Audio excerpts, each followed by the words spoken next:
Hello and welcome back into, I guess we'll call it the second season of Tobacco Road and Abroad. My name's Gareth Parsons, joined by Aiden Moore. Aiden, we're here again. Beginning of the season, this will be our first full season of recording. Jumped in last year around week 3, but full season ahead of us. Any thoughts to start out? I'm super excited about this. This season, we're going to be bigger and better than ever. Hotter takes, better moments. This is going to be a great season to talk about. I'm excited about college football. I'm excited about the NFL.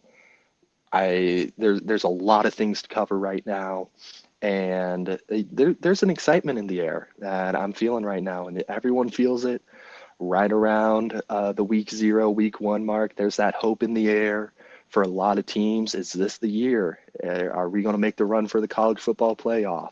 Are we going to make the run for the Super Bowl this year? If you're an NFL fan, there's a lot of hope in the air. Also, MLB, things are heating up as the bats are starting to cool down with the crisp fall air starting to settle around the nation. I'm super excited to get into this right now, but I want to start off with a little bit of a rant right now going into week 0. First off, we got to start off this season by giving a little bit of recognition to teams that will not be making the playoff this year. First team, of course, is going to be Delaware, moving up to the FCS. They're ineligible for the college football playoff this year. Delaware, good job stepping up and moving up to that FCS. I'm excited to see what will happen to Joe Flacco's alma mater, but they have been eliminated from the playoff along with Missouri State, who has been eliminated. But there has also been a third team that has been eliminated. You don't know it, but they have. The Akron Zips have been eliminated from the college football playoff due to academic ineligibility this year. They will not be making it to the college football playoff. Apologies to all 5 Zips fans out there, but you will not be seeing the legendary run of the Akron Zips make it to the playoff. Maybe they can maybe start putting their nose in the books, because we know, for the love of God, when they've been putting their focus on football, it has not been working out. But starting off with week 0, we had some interesting matchups that we might want to talk about. There's 3 that I really want to talk about, but we might just touch on all 5 matchups. First one being Farmageddon. It was an interesting game. We'll hype on it a little bit, but let me talk about Stanford versus Hawaii. Stanford, you nobody's going to see this because we did a video where we did preseason predictions. It's unfortunately lost because my computer is facing technical difficulties. We might be able to get it up sometime. I wasn't even high on Stanford this year. I said, you know what, Stanford, a solid 3-9 team this year, maybe 3 wins. After seeing that game, I think they might not have a single win under their belt. How the hell do you lose to Hawaii with a quarterback that's coming off an injury and a kicker? And I was texting Gareth about this, and we might be seeing the return of Gareth into college sports after this. They had a Japanese kicker who just learned to kick off of YouTube videos, and he kicked the Tatsai game Matazuka. he kicked the game-winning field goal to win against Stanford. Now, this kind of wants to. This is what's kind of bringing me into my little tirade that I want to go into. How the hell is the state of California so bad at college football right now? Like, listen, politics aside, if I'm Gavin Newsom right now and I want to make a run for the president right now, the first thing that I'm doing in the in Sacramento, where I'm trying to like get my state together, I'm putting all efforts into college football right now, because the college football play in the state of California is probably one of the worst things that this nation has been subjected to right now. You're telling me that USC, a historically good program that is known for cheating, is unable to navigate the NIL era? How the hell is USC only able to rattle off 8-4 seasons right now?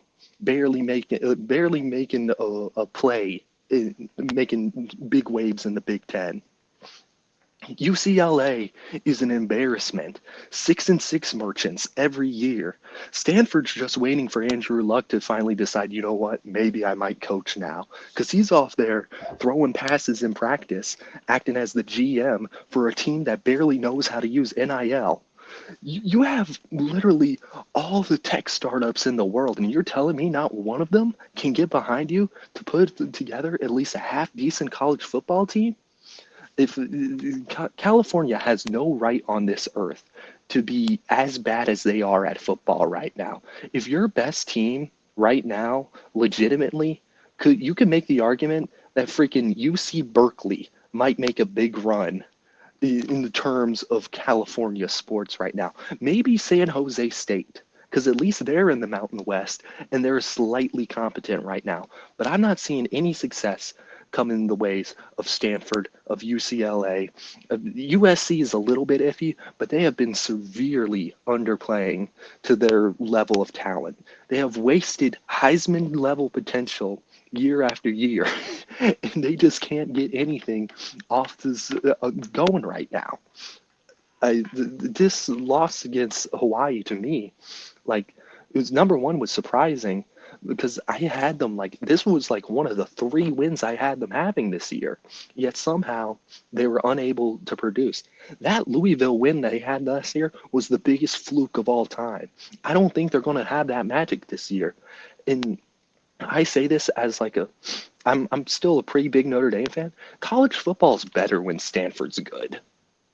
I love it when Stanford's like good, when they had the Christian McCaffreys, the Loves, the tough defense that was of the mid 2000s where you really had to fear the tree. That's over now. And it's one of I feel like it's one of the saddest things that I've picked up over the past couple years of college football. College football is just not the same when these California schools are so subpar, in my opinion. And they're seriously like all the schools need to get together and try to figure this NIL stuff out because obviously, in an age where basically what you did in the past, what is allowed now, they're somehow unable to adapt. I'm just very disappointed in the Stanford play, and I'm very disappointed in the state of California football in general because on paper it should be so good, but it's so horrible. And then you can't even pay people to watch it right now. Yeah. What I will say is before I get into Stanford and, kind of, I would like to get in and praise Matsai Katsusuka. I liked hats off to him. I know there's been a lot of jokes about like people downplaying Stanford by him being a YouTube kicker. But what I will say from what I've watched, you can't really tell he learned on YouTube. He looks pretty competent. Yeah. Now, yeah, can you simulate the environment? No. But what people aren't realizing and taking away from him is that he played a year in community college. It's not like he just arrived from Japan. He played a year in community college and was really solid as a kicker. And he purposely went to a community college where he'd have to learn English to make himself more marketable to Division I teams. So what I will say is that's hats off to him. Regardless of what happens, he's my week. Regardless of everything else that happened in week 0, Alejandro playing on one leg, Matsai Suzuka is my player of the week for week 0.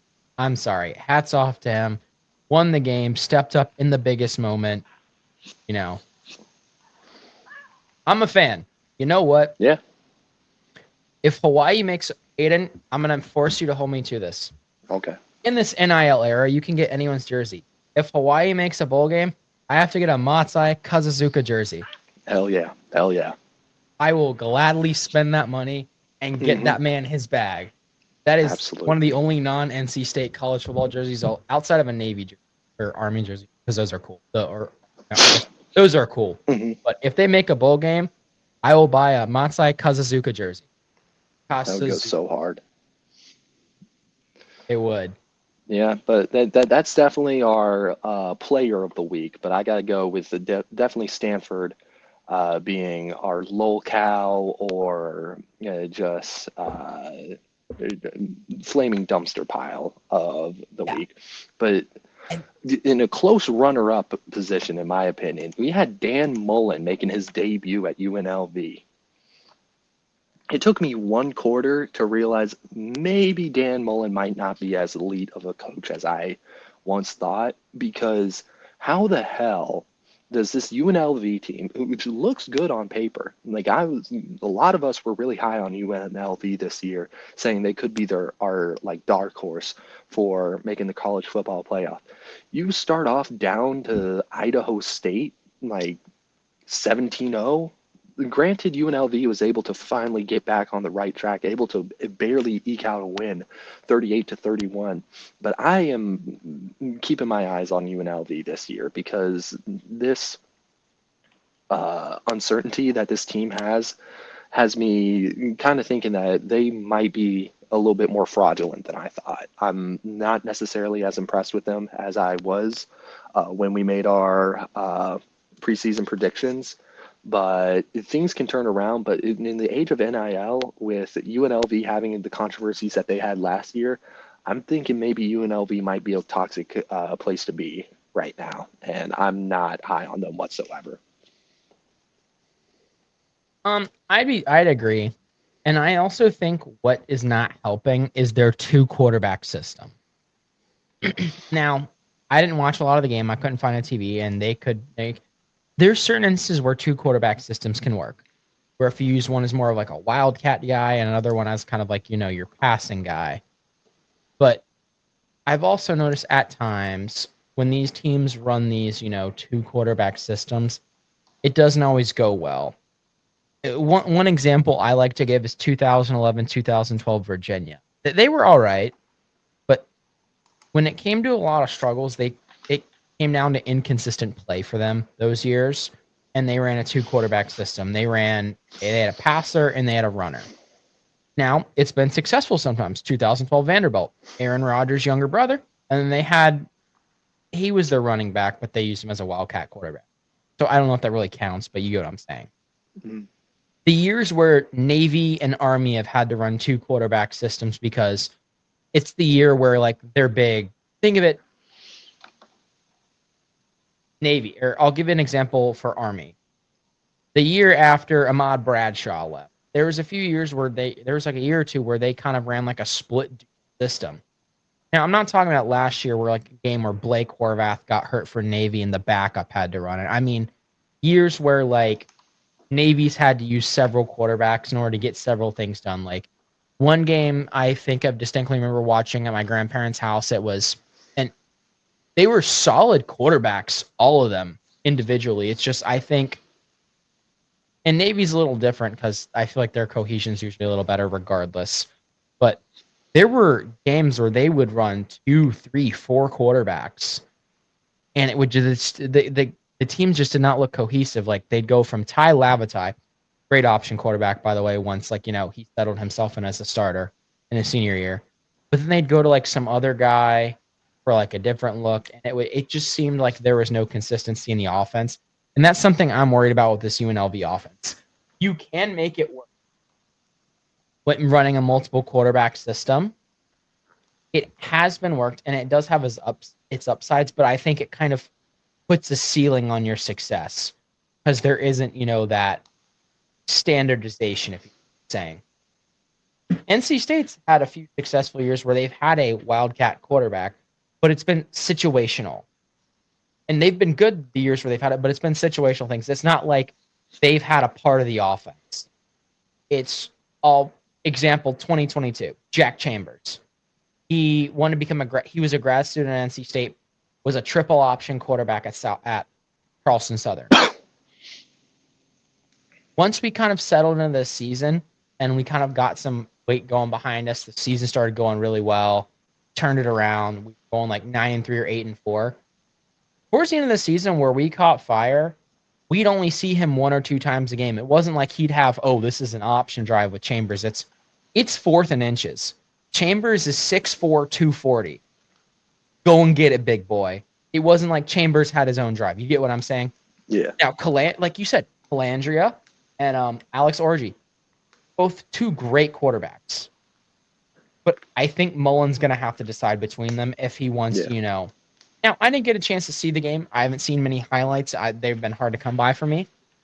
But and this is completely me diagnosing from the outside looking in. There could be, like you said, other issues like with the toxicity, with like the Matthew Sluka debacle and that Hmm. type of stuff.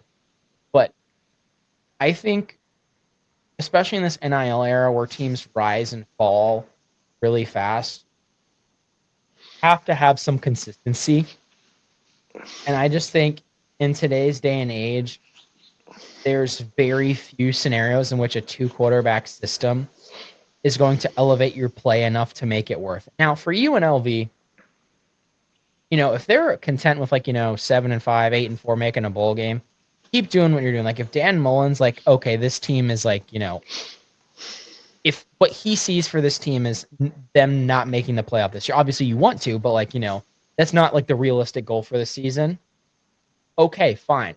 But if UNLV wants these aspirations that we've been hearing from their fans that they are, and Aiden and I drank the Kool-Aid a little, UNLV being that group of 5 team. And they can be with that offense and with the athletes they have. They're just going to have to find some form of consistency and find out really who they are.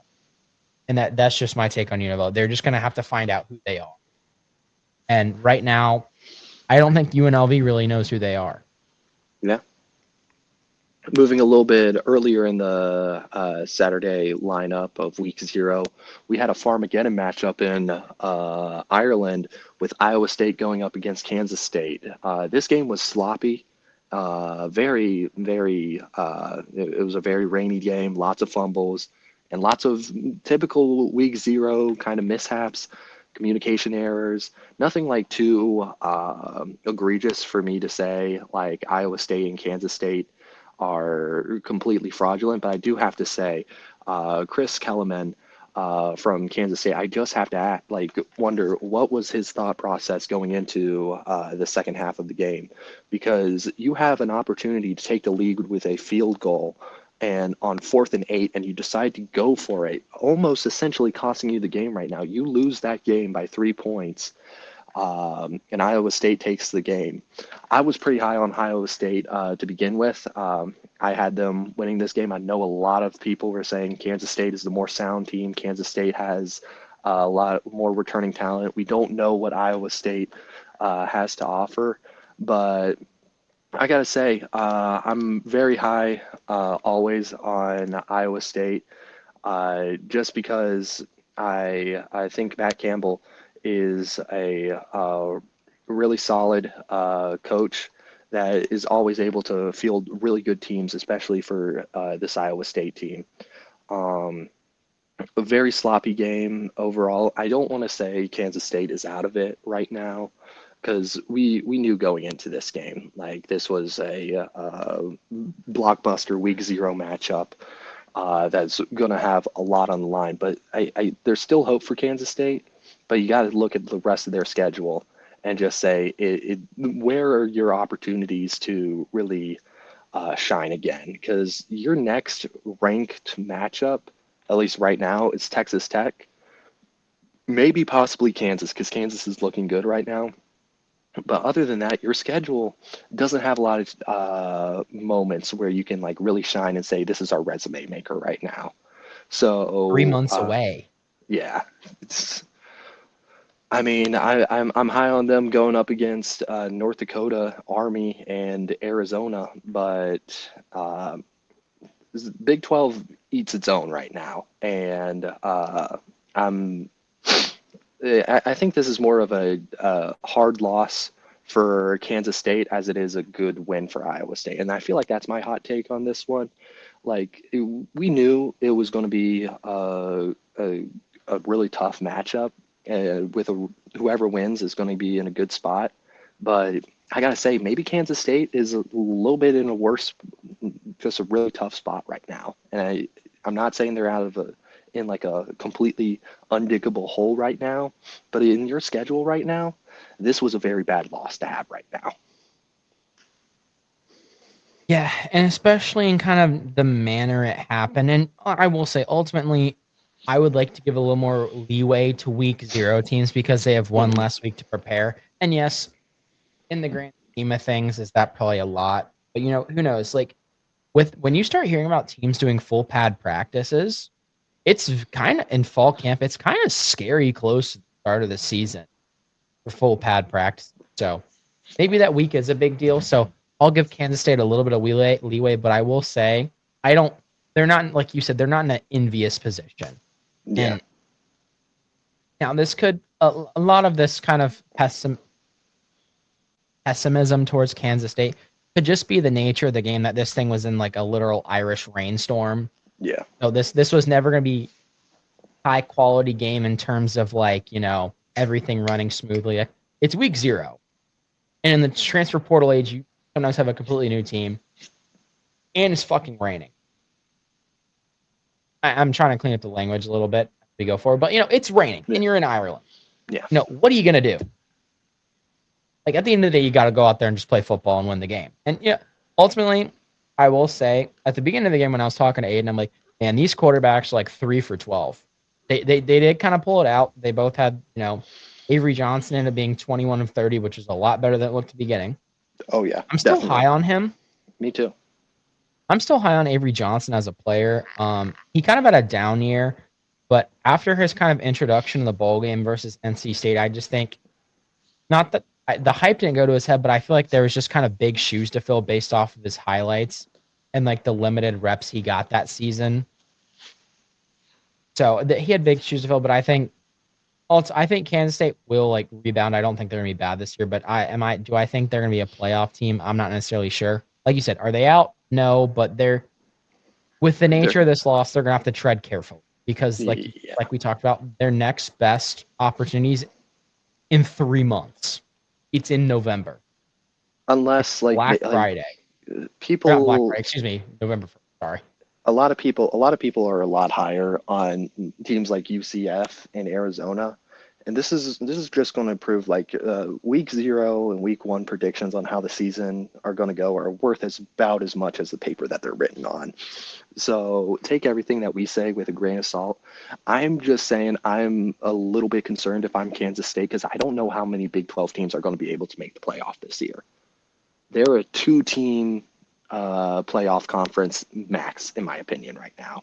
And these games right now, I'm super glad they're happening early in the season because number one, you can adjust. Number two, we're getting good games on weeks where traditionally we don't have that many good games. This was a fluke, as in nobody expected Farmageddon in Ireland to be as big as it was. And I want to say this is great for the sport right now. Super glad it occurred the way it did, but I'm a little bit concerned on Kansas State. I'm not writing them out of anything, but definitely we got to hype on how Iowa State getting a good win at this point in the season, especially considering there's going to be some tougher opponents, but most of their season should be pretty good by their standards. And starting off week one with South Dakota, that should be a win. Then you got Iowa. That could be a tough matchup. Rivalries are always things you should look out for, but they have them at home, so I'm pretty high on them. And then if you go into Big 12 play later in the season, you got teams like Colorado and Arizona State. These are real resume boosters for Iowa State. I would say perhaps maybe Iowa State needed this win a lot more than Kansas State, just because I think Iowa State's schedule is a little bit harder than Kansas State's schedule. But I'm just really interested to see how it turns out come middle of the season, see where everything is. Are we going to be looking back on this game and saying it was devastating for Kansas State? We have yet to see that, but it's definitely an interesting spot to be in right now. Keeping it in the Big 12, Kansas got a big win over Fresno State, debuting their new stadium renovations. I paid attention to this game a little bit. Solid Kansas performance. I'm pretty high on Kansas this year, especially seeing Jalen Daniels perform with 3 touchdowns, going 18 for 20. Super proficient game by his performance. I'm pretty high on Kansas. I think they're going to be a really tough team in the Big 12, and I'm excited to see where it goes for them. And I guess maybe the last thing I want to mention before we kind of move on to week one predictions. We had Western Kentucky versus Sam Houston. Sam Houston's one of those teams, had a surprisingly good season last year. And Western Kentucky is also a team that a lot of people might be sleeping on right now. But I'll say this, Western Kentucky might be one of those dark horses for a playoff right now, scoring 41 points against a pretty decent Sam Houston State. Conference USA, I'm not the most high on as a conference, but you can never count these smaller conferences out when it comes to the playoff, especially this early in the season. Teams like sleeper teams in the Sun Belt, CUSA, Mountain West, these are the teams that you need to be paying attention to. And right now, I got my eyes on Western Kentucky. I agree. And Western Kentucky, McIver, he had a heck of a game. He threw for 400 yards. This isn't the first time we've had. I know this is the first game of the season, but McIver is going to be someone we should watch out for because Western Kentucky's had some solid quarterbacks over the years. I'm slipping on his name. He's the current Zappy. Bailey Zappi. Yeah, the current touchdown pass holder, former possibly current New England Patriot. Which we have some news surrounding the Patriots. Mm-hmm. But we'll talk about that later. But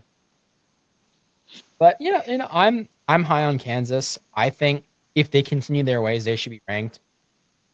You and I were talking about it last season. If we were ever to rank a 6-6 team or a 5-7 team, it would be Kansas from last season. Hell yeah. They were pretty impressive. That was a pretty impressive Kansas. I think it was one of those teams similar to those Nebraska teams you talk about where it's like their losses for the season was like by a combined 15 points that one year. Mm-hmm. They're like those Nebraska teams where it's like they have like 1 point losses. That's how I felt about Kansas last year. They've got Jalen Daniels, not to confuse with Jalen Daniels, Mm-hmm. back this year. I think Kansas, sleeper pick out of the Big 12 for a playoff team. I think Definitely. they could be kind of like a frisky SMU style team. I think. I'm just saying they looked surgical. So I'm high on them. Yeah, I'm high on that. Granted, it is Fresno State, so we can't be jumping the horse too much, but I've always been high on Kansas this year. I think they have a lot going for them. And the thing is, with the Big 12, I feel like it's a real beat yourself up conference. Like there's whoever's the last one standing, come like conference championship week. It's going to be a really battle hardened team. Like I'm thinking like Arizona State last year, definitely one of those teams that you just can't sleep on, and you gotta look out for. Um, that kind of wraps up our week zero takeaways. Let's kind of move towards week one and maybe even highlight some preseason predictions that we want to get out there before the season's truly underway. Kind of letting the world know what our takes are and where we stand with certain teams right now. But starting off with week one, we have a lot of lineups, a lot of North Carolina lineups right now. This is a really good week for North Carolina football, really good week for our podcast. And starting it off this year in North Carolina, we have NC State versus ECU. ECU is going to Carter Finley Stadium. I think this is a pretty big game as far as our world is concerned right now. In the world of North Carolina football, this is a very important game. ECU, not really that proficient when it comes to playing in Raleigh, but ECU got that win over NC State in the Armed Forces Bowl in Maryland. And very interesting game. Have a couple sit-outs going into the first half of this game due to some scuffles that happened through that bowl game. I'm pretty excited for this game. Gareth, I know you have a lot to say on this game. What are your takeaways and main predictions for this game? So I think a lot of State fans are thinking that it's either going to be a cakewalk or it's going to be bad. I think it's going to be somewhere in the middle. ECU hasn't scored a touchdown in Carter Finley in like a decade. I think that's going to change. They're definitely going to score some touchdowns. They do have Peyton Hauser, impressive quarterback. I think people are saying like they're not like even ECU fans, they love him, but they're not as high as on him as I think they should be. I think he's a good quarterback. His decision making for me is a little questionable. Now this says more about NC State than it does about ECU last year. He threw away the game. He almost threw away the game twice in the final minute and a half. He threw 2 picks on back-to-back plays. Our fault for not capitalizing, but that's something where it's like, as an ECU fan, you would have hoped he would have matured on, his decision making wasn't the best last year. When it comes to NC State will be missing defensive tackle Brandon Cleveland for the first half of the game due to some pushing and shoving. I think in order for us to kind of plan around that, I think we need to be good in the trenches to start out. That was one area where we were not great in the bowl game was the trenches. And yes, do we have a lot of opt-outs and transfers and injuries at that point? Yes, but our lines are significantly bigger than theirs on both sides of the ball. We need to take advantage of that and use that even while not having Cleveland for that first half. I do think ECU is going to kind of come out with some momentum. And every time, the last couple of times they played in Carter Finley, they've come out with some decent momentum. Even the last time we played where we won like 40-6, they came out and they looked really impressive on their first drive. They scored, they led, they got the ball back, and we're going to go up 14, but their quarterback, Colton Ahlers, fumbled the ball on the goal line. And then from there, it was just, 40 unanswered downward spiral. Yeah. But keys to the game, I think, for NC State, like I said, establish the trenches, both sides of the ball. We're going to need to get the run game going. When the bowl game turned around for State was when we got Hollywood Smothers going. Once we got Smothers going, I'm like, we're going to win this bowl game. But then we stopped handing in the ball. I don't know if there was like an undisclosed injury. I know Doran's usually pretty tight to the chest about that stuff, And that's one thing I can respect about him is like, that's like, unless there's an upcoming game, that's really none of our business. So I'll leave that where it is.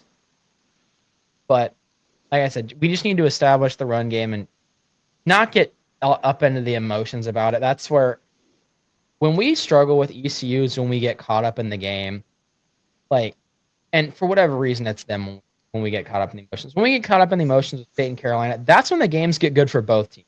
When the emotions are high for State Carolina, you're about to witness some cinema. You're about to witness one hell of a game. When emotions are high in State UNC, I'm gonna leave my PC out. When emotions are high with State UNC, it's cinema. It's a masterpiece. It's a night out at the opera. Even in exciting games where State's lost, I'm like, damn, that's an entertaining game. It's a night out for the opera if you're Bruce Wayne, in my opinion. Just seeing your parents die right there. For me. But when it comes to when the emotions get high in State UNC game or State ECU games, even when State wins, it's like deciding to fuck the crack whore on the side of the road. Yeah, even if you win, you get some enjoyment out of it. But it's like, was that really necessary? That's disgusting. There have been some wins over ECU where it's like, what the fuck did I just watch? We're fighting with a 3-9 ECU team? Why are we getting into scuffles? We're up 20. What the fuck? Yes, okay, are they an in-state run? But it's yes. Was that really necessary? I won't say use that example in like a personal sense, but it's like your homeboy in college decides to crack the stripper down the. Not saying I witnessed any one of my friends ever do that in college. Of course, you never did. Gareth went to a Catholic school. That would never happen. Certain of my friends, maybe, but we're not going to name names, but but it's just never good when we play into the emotions. It always ends up being ugly one way or another. I think we just need to keep a level head and just play our game. We have the better team. Our roster's there. We have who we want. I know we may not have Jonathan Paylor, who happened last season again, another ACL injury. But, I'm not faulting the guy. Those are really hard to come back from. When you injure your ACL, the chances of re-injuring it just...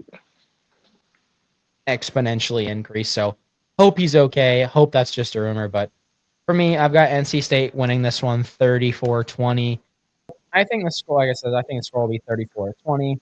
I think ECU is going to get a few more touchdowns than I think I would like, but it's a new defensive team under a new defensive coordinator. I'm high on this defensive coordinator long. DJ Elliott, I like his experience. Was he the best DC for the Eagles? Not necessarily. But when they moved him to linebackers coach, they won it. They won a Super Bowl linebackers coach.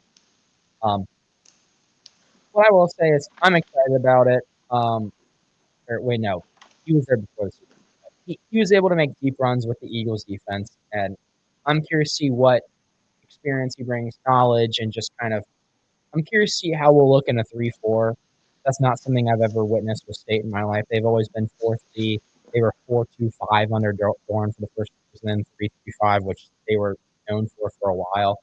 So it'll be interesting to see 4 operates against this CU offense. Like I said, I think I don't know. I really don't know what to expect with this game, with the big transfers in the DC and the new OC. And I'd like to see us score more. I know they're saying there's going to be 60 points. I don't really see how either team could really help get us that. I'm not. I want to be optimistic about Kurt Roper, but from what I've seen from him in the past, I'm a little worried. Now, I will say, with his struggles at South Carolina as the OC, that one year South Carolina had an absolute brutal schedule. And the complaints they had about him were very similar to the complaints I had about Robert and I. So you never know. Maybe just everyone complains about their offensive coordinator in that manner. But we'll see. I'm optimistic for him, but I'm just curious to see how it's all going. That's my thoughts on the game. I'm very not sure. I think we'll win by 14, 34-20. I think it'll be. This is a very big observation game for me, and not very big on like prediction. Like that's why I said these the game are very generic. Just win the train. I think that'll give us the best shot. Yeah, yeah. I'm very interested in this game in particular. One game that's just popping up in my head like over and over when I think of this game is last year, NC State versus Western Carolina. That first half, like the first 3 quarters, that was rough for NC State. It was just absolutely rough showing right there, especially against a Western Carolina team that like FCS, not the cream of the crop when it comes to Carolina football, to put it bluntly. I see a little bit of a repeat happening there. I think this is going to be a dogfight for the first half. Going into the third quarter is going to be rough. I see NC State pulling away though. I got the Pack winning this one 30-24. I just don't think ECU is going to really be able to keep up in the end. I think Carter Finley is going to be a really tough place to play for them. And I think NC State's going to, once like all the mistakes, the typical week 1 mistakes happen that all favored teams somehow are make. It's always the good teams that are making the mistakes in the first half of a week 1 game. Once all those mistakes kind of get ironed out, players start entering the rotation after these suspensions are up. I think that's when we're going to start seeing like NC State getting back to its basics right now. But it's going to be a rough first half for the Pack, in my opinion. I'm not saying like ECU is going to be running away with it. I think it's going to be NC State's going to get punched and wobbled a little bit. Maybe a turnover here. Maybe this wasn't a part of the brochure. This wasn't a part of the plan right now. I think there's going to be moments like that in this game, but I do think NC State's going to pull away with this one. And I like NC State winning this one. I'm still very high on ECU overall this season. I think they have a very favorable schedule. I think their ceiling is probably like a 9-3. And that's I'm why I have that. really looking forward to see how this season turns out for them. but I think this is going to be must-watch Tobacco Road football, in my opinion. But moving on, a couple hours after kickoff, 30 minutes after the NC State ECU kickoff, we have another kickoff in the Triangle area. We have Duke versus Elon. Um, Overall, should be a really easy win for Duke, but I just wanted to highlight I'm pretty high on Duke this year. They have some tough games on their schedule, but I don't think Duke's a team that you should be sleeping on, especially considering the fact that I know they may have lost a lot of players to the portal, but they still have a lot of good players. And Manny Diaz, I think, is a really solid coach. And I'm really excited to see what type of team he pulls is has put together this season. Uh, I'm really high on Duke. I think they can make a lot of noise in the ACC. I have them beating Elon, but that's not a surprise. But I just thought, since we're keeping to the theme of North Carolina, this segment, just wanted to talk about that. Garrett, do you have anything to say about Duke, or do you want to move on to other games? Duke's a team where I'm kind of unsure. Manny Diaz, I'm always like, fan's not a right word. I'm always high on Manny Diaz teams. He's a good coach. I like what he does. Darian Mensah, good quarterback. I'm curious to see how he translates, but Tulane, I'll give him credit for. Tulane, even as a group of five team, really can give a lot of Power Five teams a run for their money. So when it comes to Darian Mensah's quality, I will say that's not in question. So I think he's going to be a solid quarterback. I just want to see how he transfers to the ACC. I've got Duke taking this one 42-17. Solid. On Friday, we have two North Carolina matchups. First one being Wake Forest versus Kennesaw State. Not necessarily too high on Wake Forest right now, but I'm really not high on Kennesaw State. I have Wake Forest winning this one 35 to probably 17, or maybe 40-17. Kennesaw State, granted, able to kind of put together like a couple decent wins in their FBS debut, but still have a long way to go. And Wake Forest, I think I'm not necessarily too high on them this year. I think I had them going like maybe 4-8 or something like that in my prediction, but very interesting. I got Wake Forest winning this one. Gareth, what do you got as your prediction? This is one of the few wins I'm going to give Wake Forest, and I think it'll be in convincing fashion. I've got them winning 35-9. I just think while Wake Forest is kind of depleted and in this they're kind of in a similar Stanford situation where they're kind of in this limbo. Um, I've still got them winning 35-9. I still think they've got the overall better roster than Kennesaw State. No disrespect to the Owls. I just think it's at home for Wake Forest, right? It's at BB&T Field. Or sorry, Yeah, they're not yeah, BB&T. They're Truist now. Truist Park. Sorry. yeah, So I've got Wake winning that one. yeah. After that, we have the Dukes Mayo kickoff classic. Charlotte going up against App State. Charlotte is one of those teams that I feel like a lot of people are sleeping on right now. There's something about them that I feel like there's a little bit of magic to them, but I don't think they're going to be pulling together like an elite season, especially with like a tough first 2 week opponents with App State and then going to play North Carolina at home.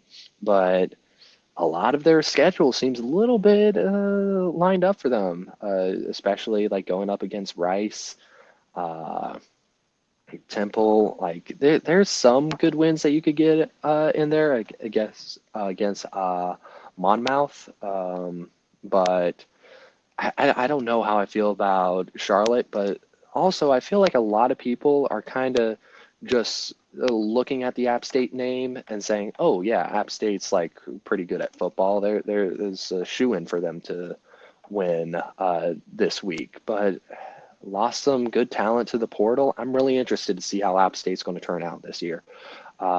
starting with the new head coach. Um, uh,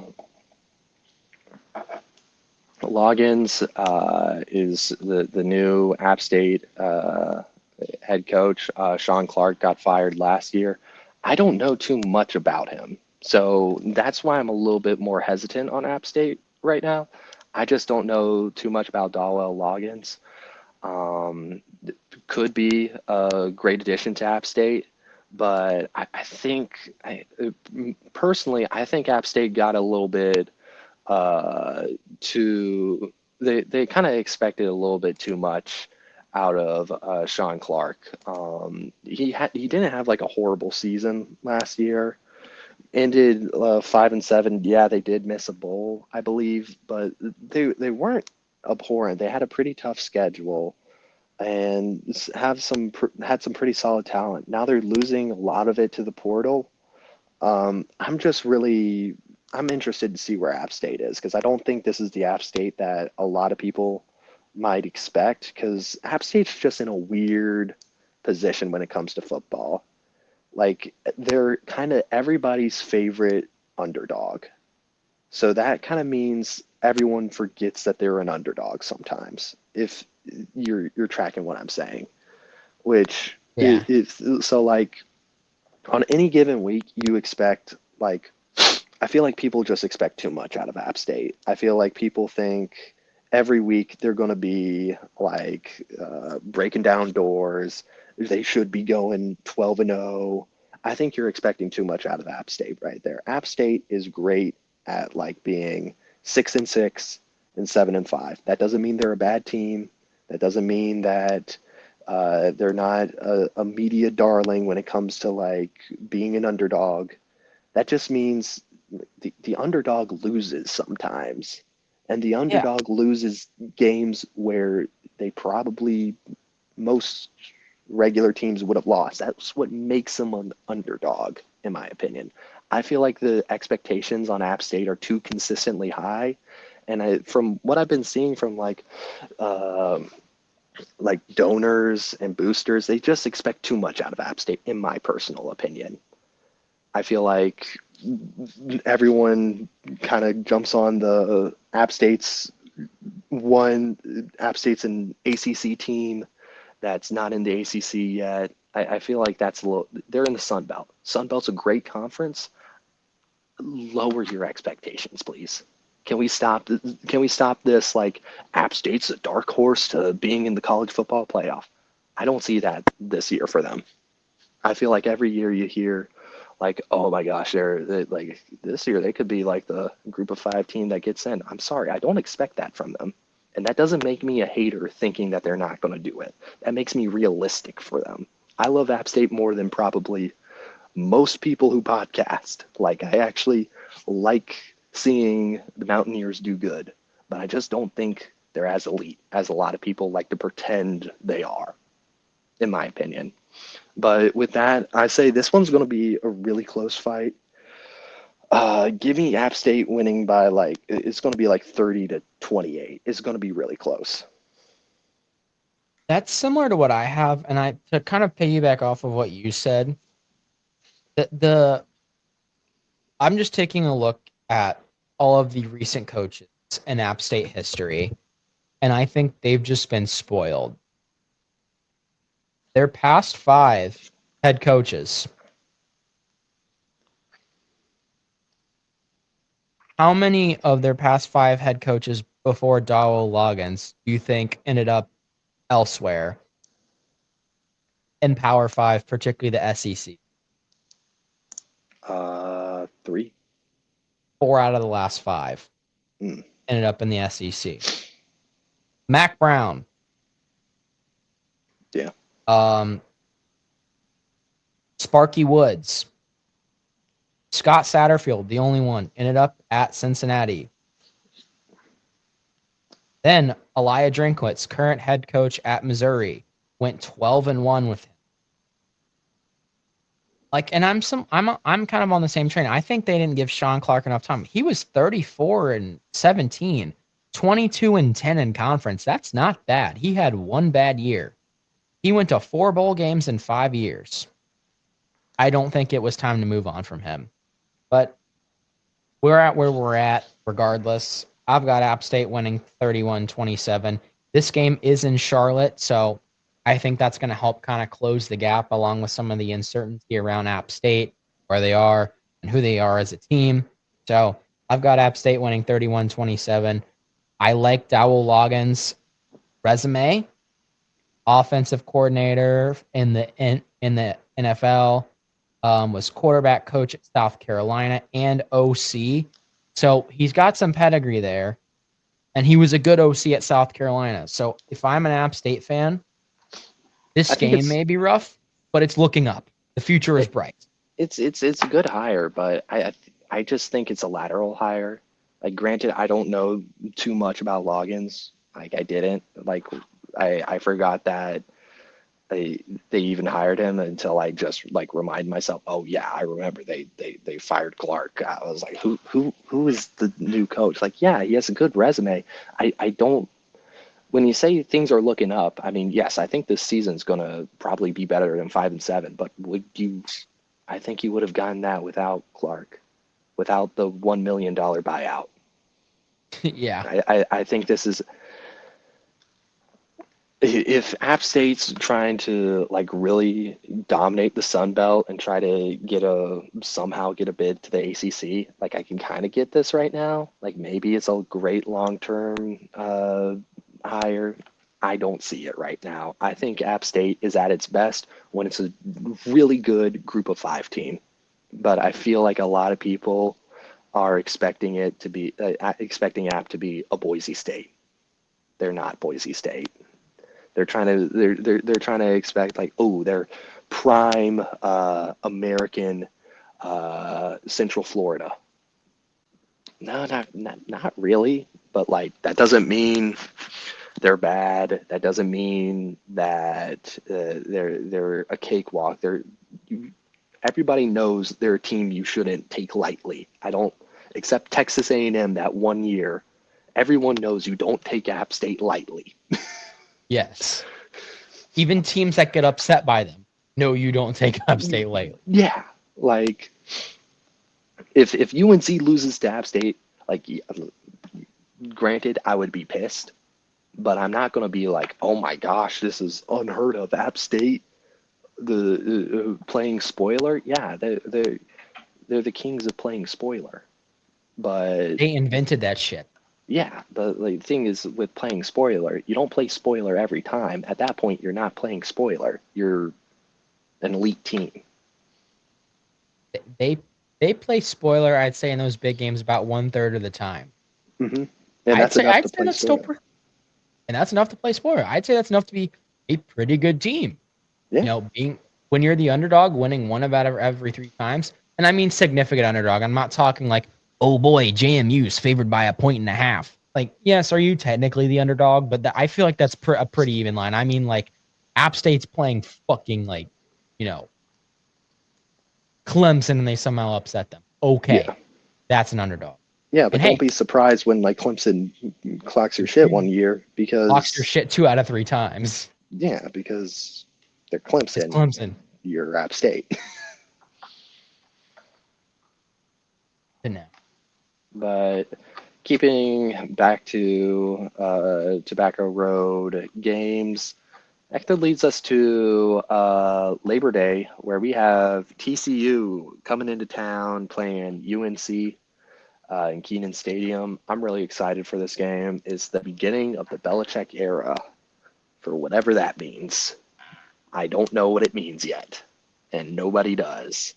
With all the off-field antics and surprises and weird drama, the consensus is if Bill Belichick starts winning, nobody's going to care.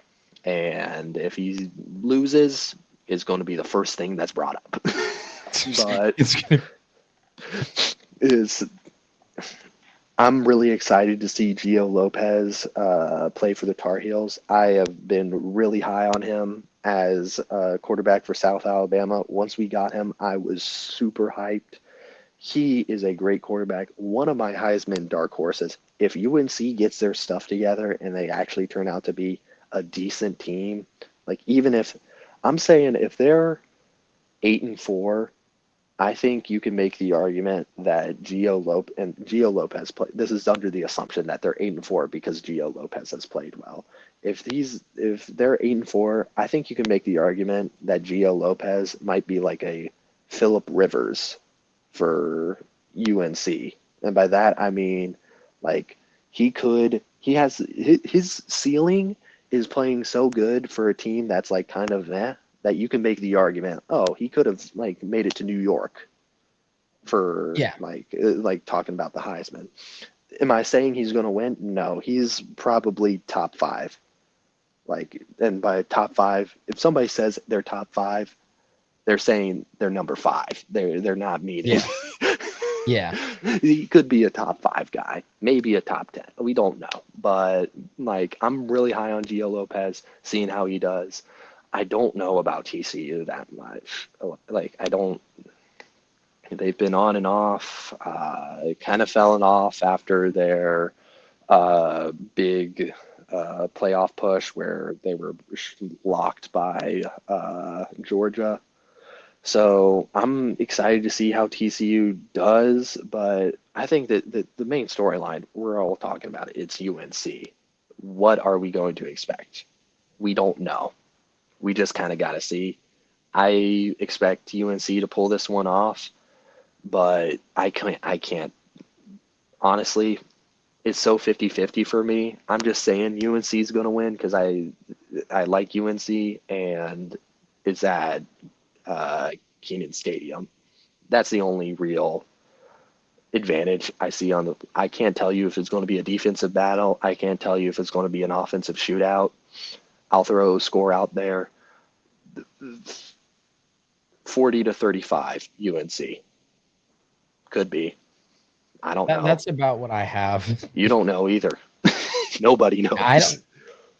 My only take about UNC this season, I have a similar conclusion to a lot of people. Mine's is based on an people's big criticism of Bill Belichick has been outside of having Brady, he has not been, the best coach. He's been a below average coach. And, that's not a fact, you can really argue with, but also at the same time, I think it's due to a different reason. Everyone thinks it's because he's bad. The 6 rings speak for himself, and I don't think that's all Tom Brady. I'll take it like this. Particularly, everyone's had this type of teacher, particularly STEM majors, where they're brilliant. You can tell they're incredibly smart. They know what they're talking about. And contrary to a lot of teachers, they know their shit. It's their main flaw is they can't teach it. They're not able to put it in digestible enough terms in order for you to learn it. I ran into this a lot with certain STEM classes. I think that is going to be, in my opinion, that is what's going to determine UNC's ceiling for me. Is Bill Belichick a defensive mastermind and a smart coach? Absolutely. But is he going to be able to tell Gio Lopez and the rest of UNC what he wants in a way that they can understand what to do? And that's not me calling Gio Lopez or any of the players stupid. That is, there's a disconnect. They are 20 and Bill Belichick is 75. There was even a disconnect when he was in the NFL. But he had players like really brilliant players like Brady and really smart defensive players who were able to kind of, say, hey, guys, this is what he wants. When he says this, it means this. You might think it means this, or, oh, I know this seems complicated, but it's really just this. Is he going to be able to, find a guy that's able to kind of, bridge the gap? Or is he, going to be able to just be able to communicate with these guys? That's my main thing that's going to determine the kind of the ups and downs. Now, I could be wrong. It could be Bill Belichick. It just could be that those Patriots teams sucked. It could be that Bill Belichick's not a good coach without Brady. It could be any of that. But that's my thing, is that it's just he doesn't seem to be the best at communicating. And, his post-game interviews will be the first thing to tell you that, if you know what I'm saying. Yeah. He doesn't seem to communicate well. And I think that's what's going to determine UNC's ceiling. It's not that they're a bad team. If UNC has a bad season, I think it's going to be because the expectations were not too high, but the expectations were not communicated effectively, is what I'm saying. I could see if UNC goes 5-7, it's not because they're a 5-7 team. It's just there was a disconnect and it was just kind of chaotic. But the talent is there. The talent for UNC to go, 9-3, 8-4, 9-3, 10-2 is there this season. It's can it translate? And can they, can the kids either play Bill's ball or can Bill adjust Bill's ball for the kids, if you know what I'm saying? Yeah. And that's no disrespect to the players. They are obviously very capable to get where I'm saying. I'm not saying they're too stupid. I'm saying Bill's just sucks at communicating. Maybe. But when he can, it's good. That's my take. But I've got UNC winning this 37-31. I'm not like when Aiden and I were talking about this game, I'm who even is no disrespect to whoever is. But I was like, there really hasn't been a lot of buzz around TCU. Like who even are their good players? Like who's their quarterback? Like it's similar to the state game. This game's kind of like what's gonna happen. A lot of this is like up in the air. Like, what are we gonna see? Yeah. And like I'm excited for Belichick. Um, I can't tell you what's going to happen. It could be really great. It could really suck. But I'm going to watch it.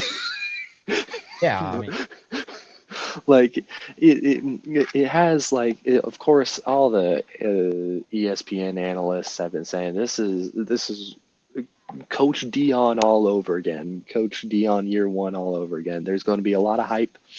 There's going to be some good wins, and then at the end of the season, you're going to be like, that was all right. That was, but it's going to lead to a very exciting year two if he decides to stay. I don't know. Like this is going to be one of the weirdest footnotes in college football history, I think. Like there runs the very real possibility that this could be a one and done thing. This could be Bill Belichick goes like, you know what? I like the state. Bill Belichick could be one of the few coaches that decides I like the state of college football the way it is right now. I want to stay here. I think he likes NIL. I think he really likes it. I think he likes the idea of it. I think he likes the idea that this is basically just minor leagues, like as close as we're going to get to minor leagues for the NFL as we're going to get.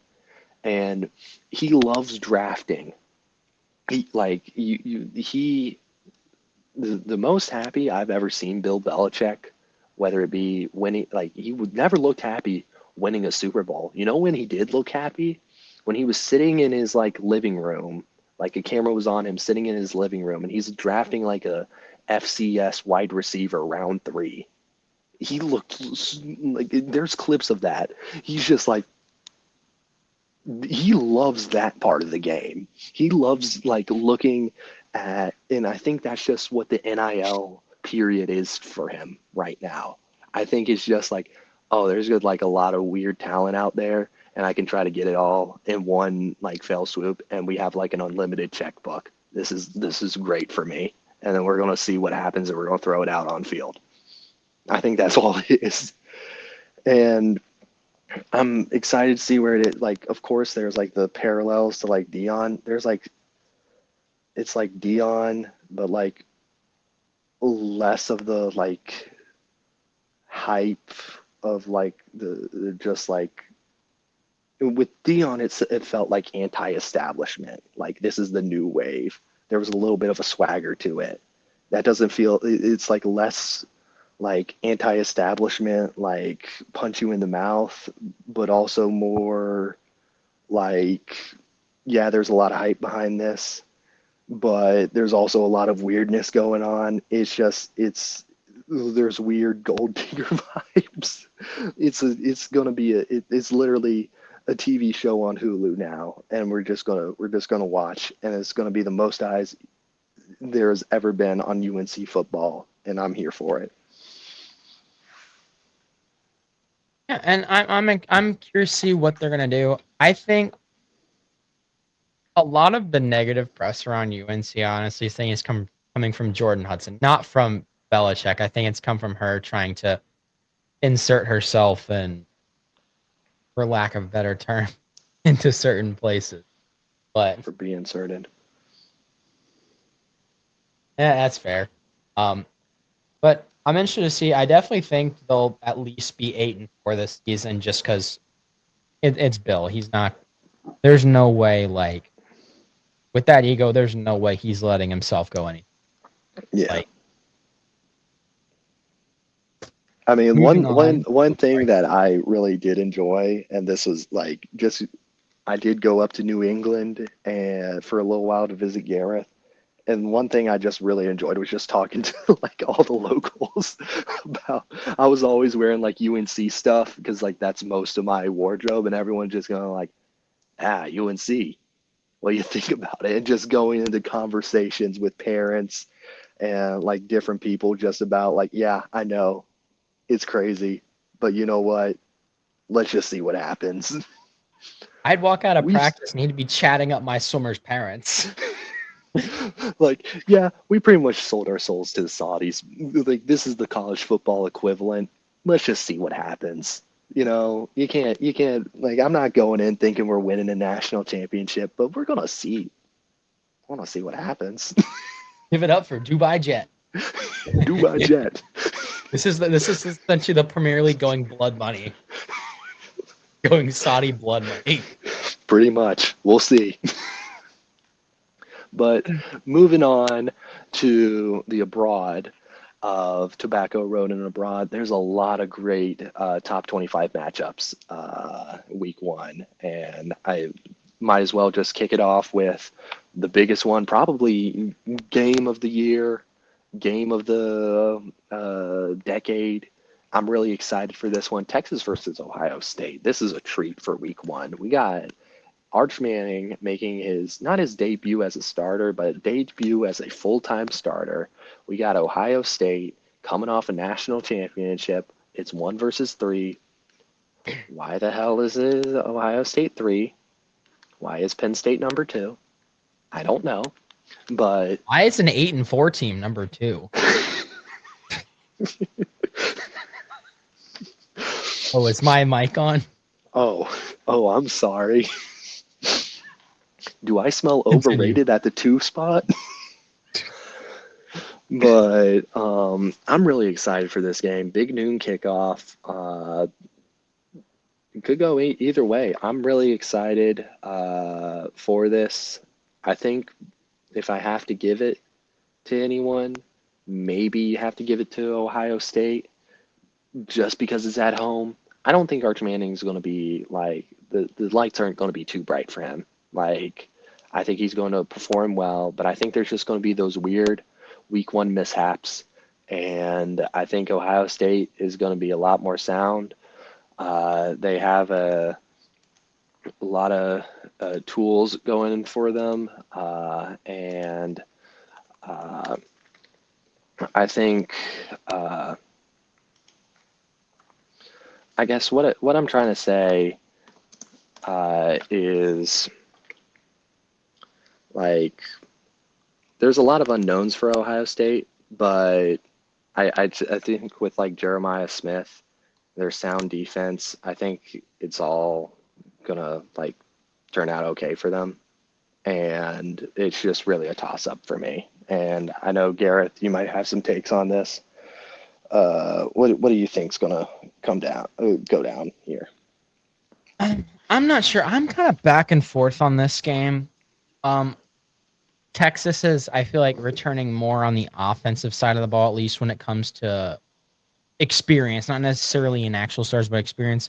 But overall, I think Ohio State has the better team here. I think it's going to be pretty close and low scoring with how these defenses are, Mm-hmm. similar to how it was the last time they met. I've got Ohio State winning 20-17. Being in the horseshoe is just going to tip this in their favor, and Mm-hmm. not being Michigan. So that's what's Yeah. going to tip this. Yeah. I've got Ohio State 20-17. I think Arch still has a good game, but like it's not going to be a lights too bright scenario. I think Arch is going to be a good quarterback this year. I don't think he's going to be Heisman, Hmm. but I think he's going to have a solid season where it's like that's respectable, and I think he's going to build on that going Yeah. in the future. I mean, I'm really high on Arch Manning. I know a lot of people sometimes say like, "Oh, you're overhyping him too much." I don't know. I feel like the real downside of Texas last year was that they had a good quarterback in Quinn Ewers, but everyone kind of knew that Arch Manning was a little bit better. But like, you didn't really want to like Quinn Ewers was like a 9 out of 10, and but then Arch Manning was like a 9.2 out of 10 when it comes to like on scale, like 10 being like there is no 10, like 10 being like it's the most elite ever. But like you kind of can't give it up to the guy that's kind of got you there. So it's some very weird politics. Quinn Ewers probably should have transferred, but decided to go to the draft. It's just weird politics. But I'm really high on Texas.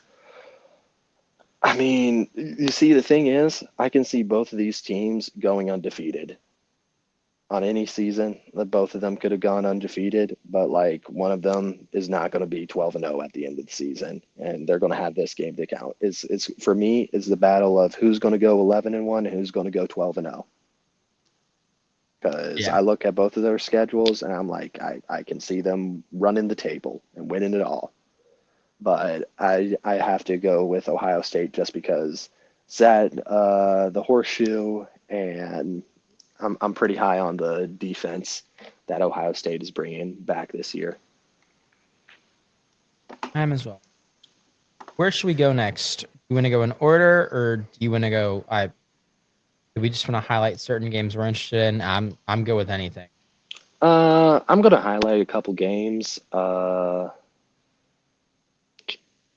Another. Let's talk about Florida State versus Alabama. I mean, There's a lot of interesting rhetoric around this game. Do you want to start us off on this one? like, okay, so here's my thing. I'm not that high on Alabama.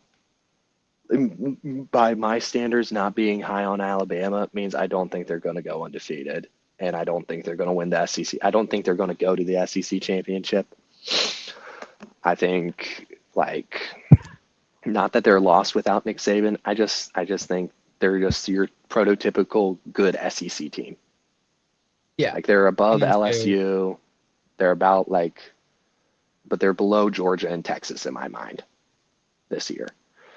Um, so they're like a solid 3 or 4 when it comes to SEC standings in my mind. Florida State, I think they have a lot going. Like this, like coming off a rough season. In my mind, there's only one way to go, and it's up. Do I think they're going to be like running the table in the ACC? No, but I could very real like it's a very real possibility in my mind that Florida State puts together a couple good drives and they start making Alabama feel uncomfortable. I'm just looking at how Alabama ended their season last year, losing to Michigan. Granted, it was a good Michigan team. Just, I don't know. There's something about this Alabama team, but like, I don't want to commit all the way and say they're going to lose to Florida State. It's a very weird situation for me. Do you have any takeaways like you want to add? Like maybe? Yeah, I see. There's a lot of people, particularly CFB Budge and other college football personalities that I follow on TikTok on our social medias. Respect the hell out of them. Love what they do, but I'm gonna disagree with them. I agree more with you. I think Florida State's gonna make things uncomfortable for Alabama, Hmm. but I don't necessarily think they're winning this game. I'm not very high on Florida State.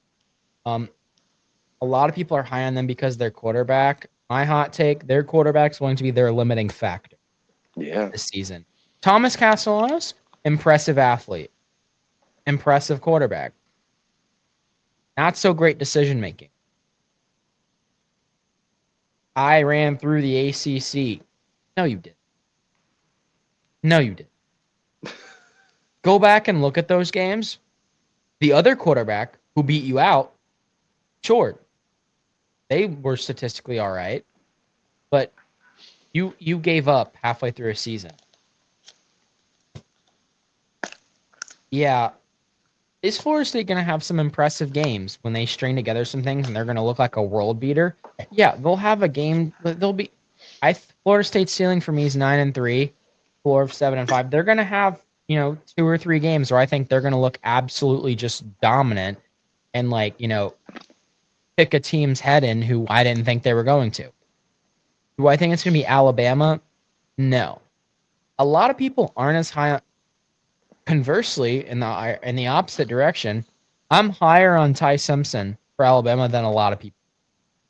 I've got now this could be completely misplaced and could just be going off of vibes. Aiden and I like to go off of vibes sometimes. Yes. I'm pretty high on Ty Simpson. I've got Alabama winning this game 35 to 19, but I think it starts out close, but then Alabama pulls away. Well, it's going to be one of those scenarios where it's going to be close in the fourth quarter. Say 8 minutes left. Florida State decides to go for a fourth down. They don't get it. They turn the ball over, and then Alabama just they end up scoring off of Florida State mistakes because Florida State's forced to make harder decisions down the road as the fourth quarter progresses. You know what I'm saying? Mm-hmm. It's fourth down conversions. They're going to have to take riskier shots, and it's just going to play kind of into Alabama's hands. Is Florida State a tough place to play anymore? Because I don't one real determining factor for me is I don't know what the environment in the stadium's going to be come kickoff. As weird as that sounds, is there hype? Is there life behind Florida State? Because I'm hearing some oh, Florida State might be back, but then I'm also hearing a lot of Florida State's washed. Always going to be washed. Forever washed now. They're it's going to be dead on arrival. Depending on what the swagger behind Florida State is come kickoff is going to kind of determine to me whether I think Florida State can pull this one off. Because if the stadium's dead come kickoff, Alabama's walking away with it. But if there's some life, if the players are rushing out on kickoff, getting these big plays, big first third down stops, I can see momentum building, people going okay, Florida State doesn't suck anymore. But last year was so bad, I don't know if there's life. They lost to Boston College and Duke for the first times in their history last year. Yeah. And they lost to both of those at home, nonetheless. Yeah. On the road, on the road, I'd give it to them, okay? It's on the road. The road's unpredictable. The road's unpredictable, right, Aid? Yes. Screwy things can happen on the road. But at home, in Doak Campbell Stadium, Florida State's season was still alive. And their students were just standing there during the Boston College game. Yeah, is it dead? If Florida State's a tough place to play now, I'm not saying Alabama can't play at a peak, Doak Campbell, the Tomahawks go in. I'm not saying that's going to scare Alabama, but I'm saying that's going to help FSU. Doak used to be a tough place to play. Yeah, Doak used to be scary to play there. Yeah, not be and I think the thing is with home field advantage, a lot of people think, oh, it's because the opposing team's scared or something like that. That's not my point for this. My point is, are the players going to get hyped behind it? That's where home field advantage comes from, not from, oh, it's so loud, false start. Yeah, that happens. That happens a lot. But a real home field advantage in my mind is the clouds going and the defense can really muster that 12th man energy and stop a big third down on a play that may have gone the other way. That's where I think the 12th man and the home field advantage really lies. Not oh my gosh, it's so loud, Alabama's pissing down their leg. No, that's not going to happen. But is there life behind FSU? And that I don't know. If there's life, I'm saying Florida State could pull this one off. But if it's dead on arrival, oh my gosh, we're playing a top 10 team. Just gonna piss down my leg. Lights too big. Like Is that your Alabama's leg? wide open, I just I like hear my that in your mama. dad's voice for whatever reason. Whenever you say "piss down your leg," I hear it in your dad's voice because I feel like I've heard we watching college football with him over the years. I feel like I've heard him use that phrase at least 20 times. Oh, Damn, there you go, piss down your leg. piss down your leg. Lights too bright. That's why I like college football though, because this isn't the NFL. They ain't paid to do this. That's when he was saying it. They ain't paid to do this. This is just real amateurs doing it. I like the mistakes. Aiden, I like the mistakes. It makes it more real. That's what I like about college baseball too. I like the mistake. I like some 18-year-old hanging a fucking breaking ball and it getting absolutely fucking ass blasted over the wall. I like watching Virginia give up 2 grand slams in a fucking inning to state to lose the game in the bottom of the 9th with 2 outs. That But game was over. yeah, I gotta say, I'll give this one to Alabama. It's either going to be 30-28 or 50-7. Where's my belt? This is reminding me. So this game reminds me a lot of, I think was it 2016 or 2018, Alabama versus USC.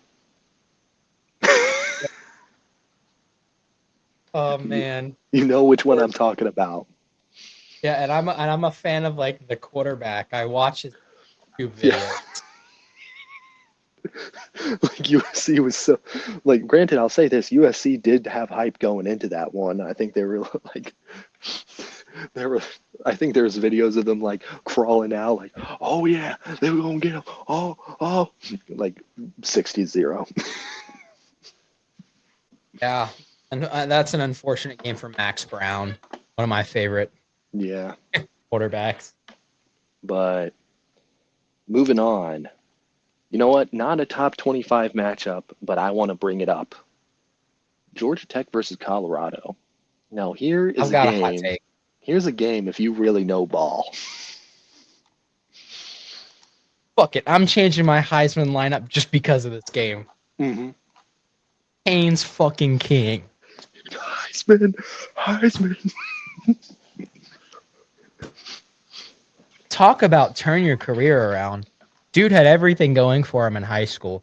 Goes to Texas A&M, has a rough start there, bounces around, finds his way to Georgia Tech, and has just become that guy at Georgia Tech. He could be the quarterback at a service academy with how tough and selfless he is. Mm-hmm. That man is a King is a human king. battering ram. And Aiden and I are drinking the Georgia Tech Kool-Aid. Oh my gosh. And I know a lot of people are high on Colorado and that Caden Salter make fun of dead hurricane victims. I've got Colorado getting run the fuck over. Okay, I've I got don't think. Georgia Tech winning 27-13. I'm sorry. That Mm, Georgia Tech offense going to control the ball, control that clock. That score seems close, but I just think Colorado's going to get out physical. I'm not saying Colorado isn't physical because they are. They can be. That defense, when they had Travis Hunter, very physical and imposing defense. But they've got great DBs. But guess what? Georgia Tech don't throw the ball. Georgia Tech don't throw the ball. What are they going to do? run the ball. Try to arm tackle Haynes King. Ask Georgia how that worked. I know Georgia won, but ask Georgia how trying to Georgia arm shouldn't tackle have Haynes won. King. Yeah, that was a blown call anyway. But Mm-hmm.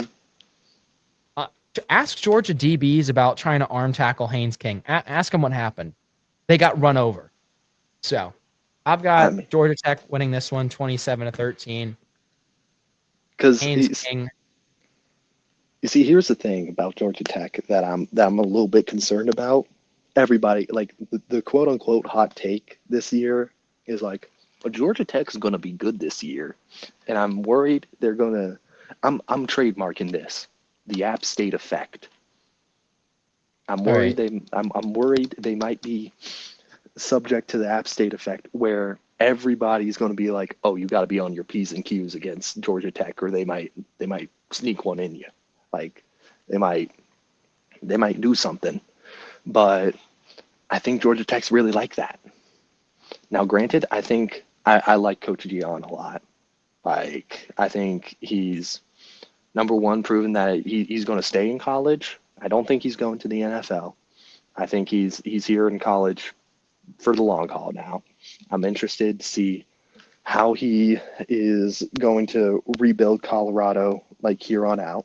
I think they're actually going. They're a top contender for the Big 12 in my opinion, and low key, like this might be like a clip where like this is like one of the most poorly aged things I say. This has the makings of like this could be like a playoff matchup come a couple months. Like these two could be playoff teams in my opinion. Like Georgia Tech could be a sneak in playoff team. Colorado could be a playoff team. I think this is going to be a grudge match. I want to slightly give it to Colorado because like it's in Boulder, Friday night, 8 o'clock game, going to be good. But give me Georgia Tech, 35-30. I think that's like I think it's going to be an offensive showcase. I think Colorado's offense I think is going to be doing actually pretty good this year, and I think it's going to be a scoring match in my opinion. But I got Georgia Tech winning this one. Moving over to other top 25 matchups again. LSU versus Clemson. I'll say this, Clemson. I don't like Brian Kelly in week 1 games. I don't care how good LSU is. I don't care. Like it's in Death Valley, Clemson edition. And I really like Cade Klubnik. I think Clemson's going to have a great year this year. I think LSU has a really solid team behind them, but I just don't like Brian Kelly teams on week 1, and I'll just say it. Like he can't week win 1, them. week 1, Brian Kelly. Sorry, no. Like this is just not. I always bet against Brian Kelly on week 1 games, and that's just my takeaway for this. Yeah, I've got Clemson winning 35-31. I am very high on Garrett Nussmeier and LSU, but you know the saying about, LSU in week 1 games, LSU in week 1 games and Brian Kelly in week 1 games. They're already bad enough by themselves, but together, you're just like taking they're not great in that situation. It's like taking your two whatever. Say you've got like a situation going on at your school, and it's like, say you got 2 friends, and they're not great in a certain situation. Say like you're having like a themed like party or get together, and like you've got themed activities, and you've got friend A and friend B. Friend A and friend B suck at a certain activity, and then you assign them to that activity. Mm-hmm. That's what this is with LSU, and it's at Clemson. So for me, I've got Clemson in this one. Cade Klubnik, he's maturing as a quarterback. He's looking better. He's gotten better every year. Despite their no transfer portal policy, Clemson, even when they're getting clowned on it, seems to find their way to the playoff. Even They actually last got year, a couple in the transfer portal. Like Dabo's kind of in the transfer portal. Yeah, Dabo's kind of had to roll it back a little, but still, I appreciate the sentiment. But he's kind of gone a little old timer. But You see, I think Dabo, like as time goes on, I think Dabo is going to be the most like Dabo's way of using the transfer portal is going to be the most proficient because as much as I like Belichick and Coach Prime, like the transfer portal, like I think the history is going to tell us the transfer portal should be cover up this patch. Let's not make a whole like I saw this clip on Fox Sports. It was like the transfer portal is like clay. Like, there's a hole in the ship. Let's put a little bit of clay right here, stop the leak. And hey, the ship's already good. It's good to go. You can't make a ship out of clay. You probably can't, but like it's not going to be as great. You got to have the good foundation, the good everything. But hey, let's dabble in the transfer portal, get a little bit of little clay right here and here, and then we're good. That's all you need. Like, not completely no transfer portal. I think Dabo saying, quote unquote, no transfer portal and taking a little bit from it, I think that's the right mentality to have. Like, we're not going to go to the transfer portal for all our issues, but like come spring football or like end of bowl season, yeah, there's this like one thing. Let's get a good edge rusher just to cover up this gap. Or our offensive line, like maybe we need like a left tackle. Let's get that right there. Okay, we're good. We're not uprooting everything. We're not saying like, oh, freaking all the best players are available. Okay, well, let's get the quarterback. Let's get the receivers. Let's get the tight end. Let's get the defensive line. Let's get a whole new secondary. Like, that's the bad way to look at it. Like, at that point, And- you're just playing freaking ultimate team. And I think like I'll kind of like I agree with what you're saying. I think buying into the transfer portal too much is what's also causing guys to up and fucking leave Yeah. too.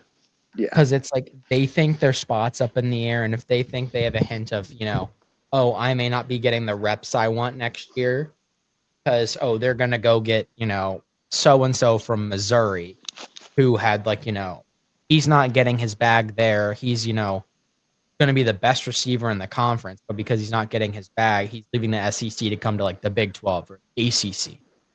And I'm gonna leave because that's gonna cut my reps, and I'm gonna go elsewhere. Mm-hmm. Whereas like if you're like Dabo, where it's like, we weren't able to recruit for this the past couple of years. We could use a receiver. Our receiver recruiting's been down. Or, oh, you know what? We there's this one specific archetype of say linebacker we really could use, and we haven't really been able to find that in our recruiting classes. We'll go get this guy from JMU or from Western Carolina who we really like and displays exactly what we want. He's Mm-hmm. that like. I like what you're saying though. It's patching and almost like, last minute shopping before a party, Mm-hmm. the party's going to go well, but we really need, Let's stop like the one by time the ABC store. Just get a little something.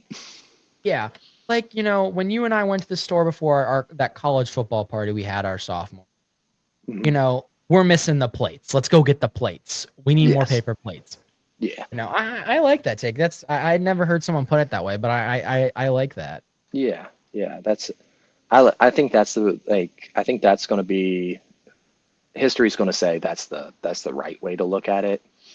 And I got to agree. Like, I think that's a good way. And I think Dabo's going to be, he didn't articulate it as well as, like, he articulated it in like the extremes.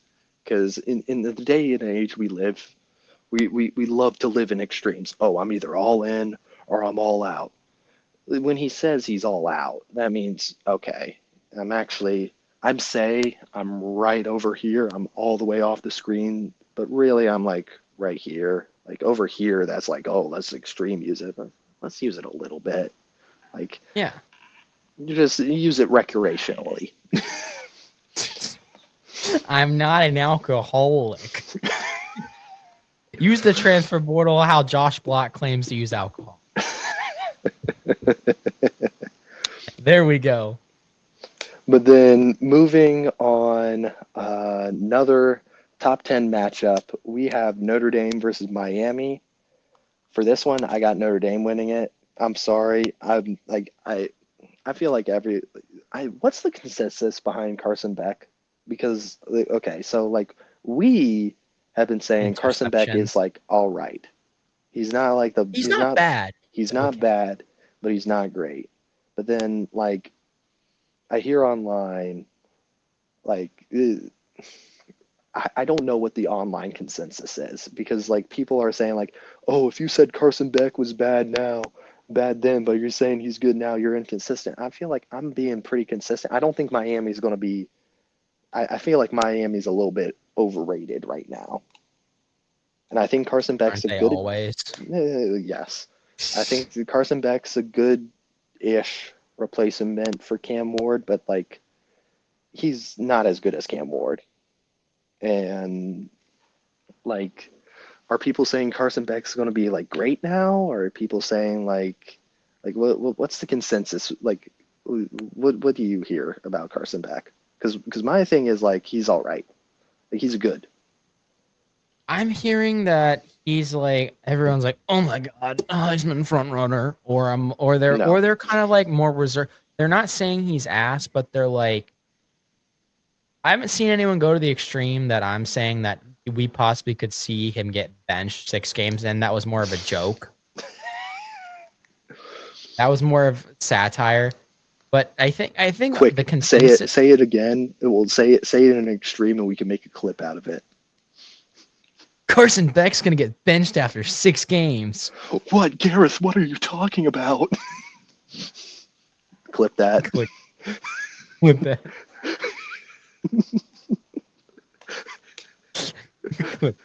But no, I'm not saying that. But the consensus either tends to align. For once, we're with the consent. Like a good bit of the consensus is that like he's okay.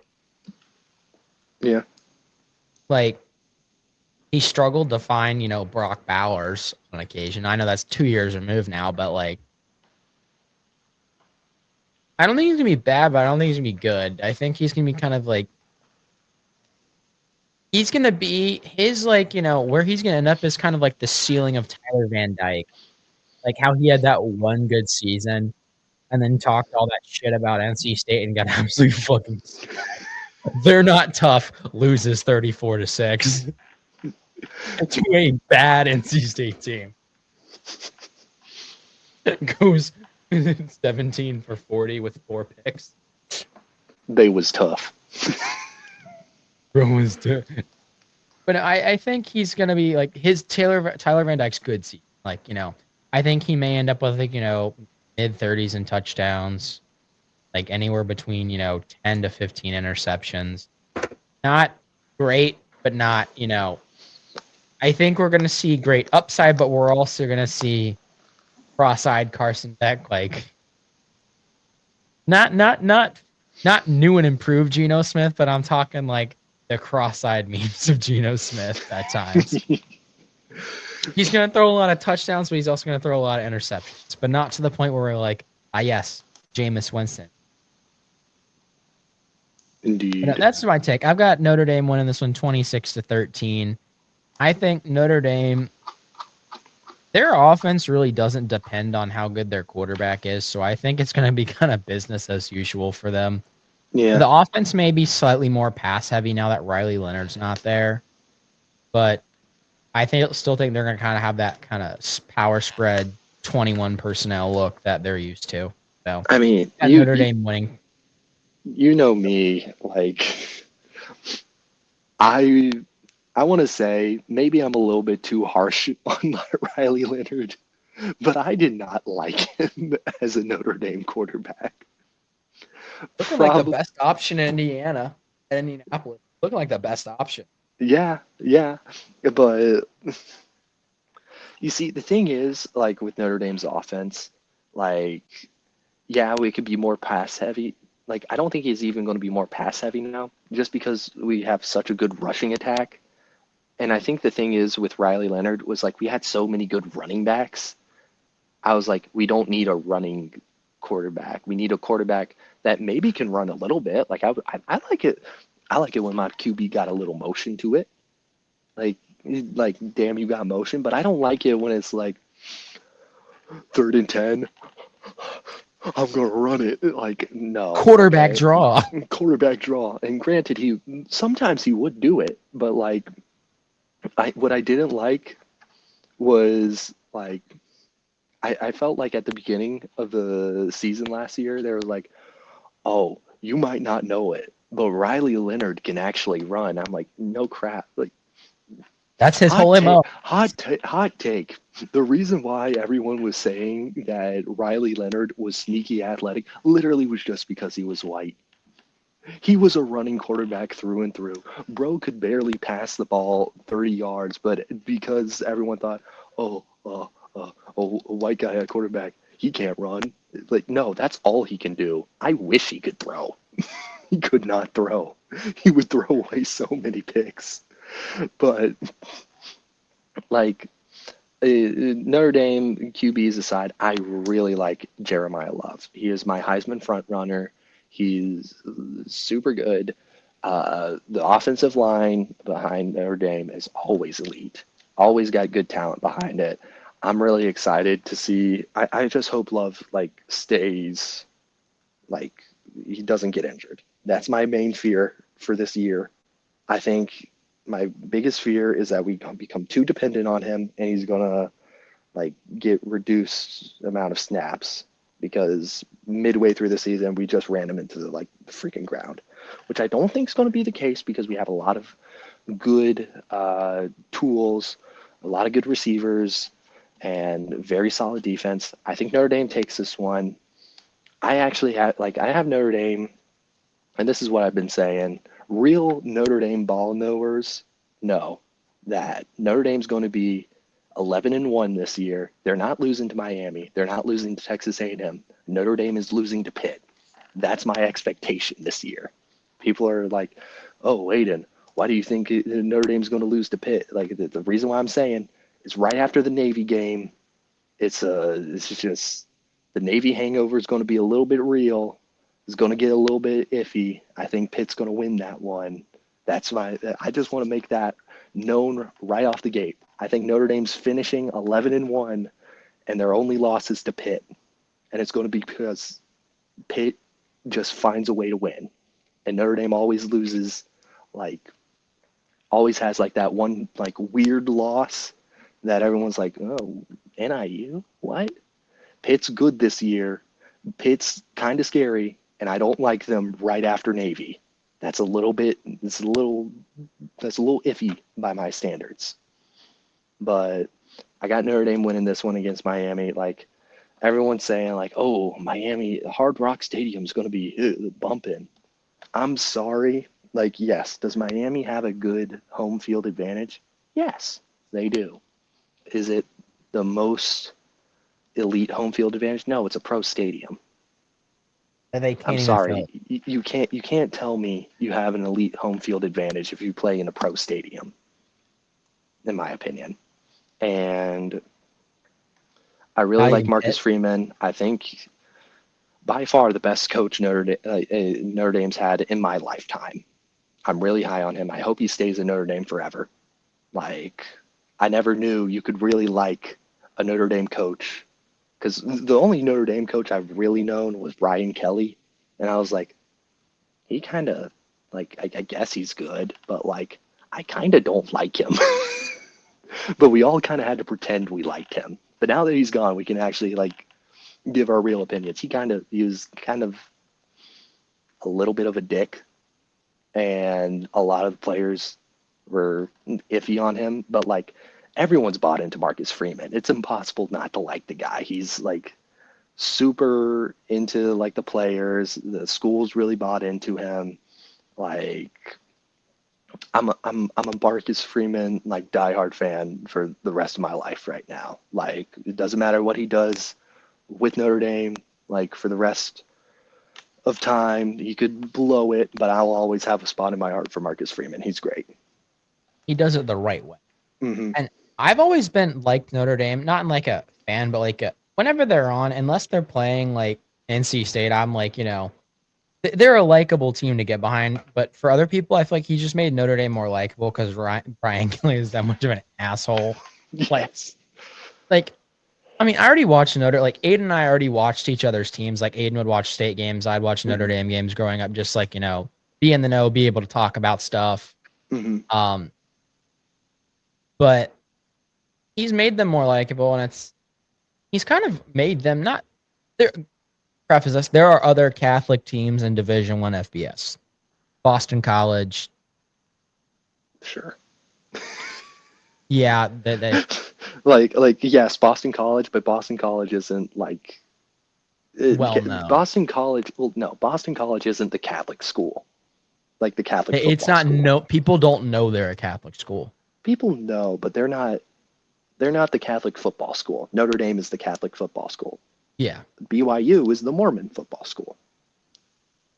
yeah, Like, yes, is Boston College like a big Catholic school with a football program? Yes, but they don't have the history of Notre Dame. They got Doug yeah. I Flutie. agree. That's about it. But what I'm saying is And Marcus Matty Freeman's Ice. like leaned into Yes. like the Catholic, like he has the players going to mass, praying, Yeah. that type of stuff. It's Yeah. he's kind of, not leaning into it, but you get what I'm saying. Like he is He's bringing not back leaning that into kind it. of He's bought identity. into it. He's bought into it. He's bringing that identity. Like he Mhm. brought back. He didn't create things. He's bringing back old traditions that the team used to have. Yeah. But no, I'm high on Notre Dame this year. I do. I do think their quarterback play will be a limiting factor, similar to last year. But I don't think it'll be like a big limitation. Like, oh, they're gonna go 7-5 because of it. No, it might It's going to just be weird growing for a pain. couple plays. It's gonna be weird for a couple games or weird for a couple plays here and there. Hmm. Like it's just gonna be. Now, who knows? It could be a seamless transition. I really thought Steve Angeli was the guy, but I guess Yeah. Yeah. he looked legit when he came in. But I he's no liked longer it there. more when he was playing, but Yeah. that's just me. Still got love for Riley Leonard. I'm not. I swear. I swear on all that I love. Like I swear on Gareth. Gareth's like, oh no. I swear I'm not a Riley Leonard hater. Like I like Riley Leonard. There's just a couple like times where I was like, oh come on, man. Yeah, frustrations. Yeah.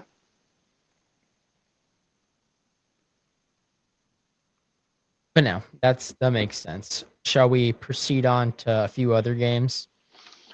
Uh, yeah. Whatever games you want to highlight. I highlighted all the games that I wanted to talk about. Maybe there might be a couple more that you find I have a hot interesting. take on a few of them. I've got some ones I find interesting. After that, I've got a few upset picks after this, but I've got two ones I find interesting. Hmm. Both ACC SEC matchups with huge implications. Virginia Tech, South Carolina, and Okay. Syracuse, Tennessee. Okay. Aiden and I have talked about this with Syracuse. Syracuse is one of those teams that always happens to find themselves 6-6, no matter how bad, at least bowl eligible, no matter how rough of a season they're having. They always just manage, Yeah.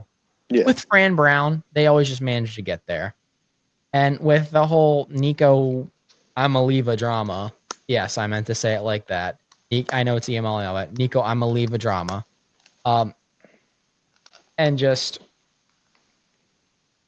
no disrespect to him, but I'm not incredibly high on Joey Aguilar. He worked Yeah. for App State. But just Once after again, App seeing how he State. plays, yeah, once again, App State, but seeing how he plays and their play style versus Tennessee's offense and App State's offense are like polar opposites. App State was like pistol brace spread option, and Tennessee is like max wide splits, like spray that bitch around. Not saying Joey Aguilar can't sling the rock because he has on occasion, but that's not his mo. That's not his bread and butter. He is not like. I'm not saying he's not that guy. I'm not saying he's not capable. I'm just saying I don't think it's going to be a clean transition. I think that's going to leave gaps here and there. When initially Aiden and I did our prediction video, I had Tennessee at 5-7. I'm still going to kind of stand by that. So for me, believe it or not, I'm actually going to have Syracuse taking this one. Fran Brown always finds a way. I'm high on Steve Angeli. And I know Syracuse lost some pieces like Kyle McCord. but Fran Brown's just always found a way with Syracuse. So Yeah. give me Syracuse in this one. I've got Syracuse beating Tennessee 34-31. Any thoughts on this game? Okay, so I want to talk about Nico, and I want to talk about Tennessee and Joey Aguilar. So I'm gonna have to, so I think the reason, and it kind of came out later, why Nico left, like Tennessee hopped on top of it and basically did like this whole propaganda campaign saying like, oh, it's all NIL, it's all money and stuff. But then it immediately kind of comes out that they've been like poaching for like new QBs. I think Nico left because I don't think Tennessee's offense is as great as we might say it is. Now, with their kind of like widespread veer and shoot type offense, my hot take is it's doesn't really matter who's the quarterback, I think, because you can honestly get a lot of running plays out of it, and there's a lot of things that you can kind of get going with it. And I don't think that's the best if Nico wants to become an NFL quarterback. So I think so. Here's my kind of like, because I was like listening to Fox Sports. Here's kind of like my understanding of the situation. Nico realizes this offense is not like developing the way that he wants to develop. Granted, he Yeah. goes out trying to like find a new team or something like that. He ends up at UCLA. Do I think UCLA is better than Tennessee? Hell no. Like this is probably like a step back for him, but sometimes you need to step back to actually grow a little bit. I think he's going to find a better offense for him to develop as a NFL quarterback because that's his goal. That's all he like. He has NFL prospect potential. He has all like the good, like he has the arm, he can run, like he has He's tall. he's tall. He's like I would like to say maybe diet Cam Ward, as in he's got a lot of the intangibles. He kind of needs to be put in a good system that he can grow with because he's in college to grow and be a better quarterback. I don't think Tennessee was really going to offer him that. And I think Joey Aguilar, though, do I think he's going to like blow the socks off like uh, anybody that Tennessee's like going up against? No, I don't think so. But I don't think this system is as quarterback heavy as we might think it is. I'm kind of seeing like it could, the way that I'm viewing it, it could be a lot.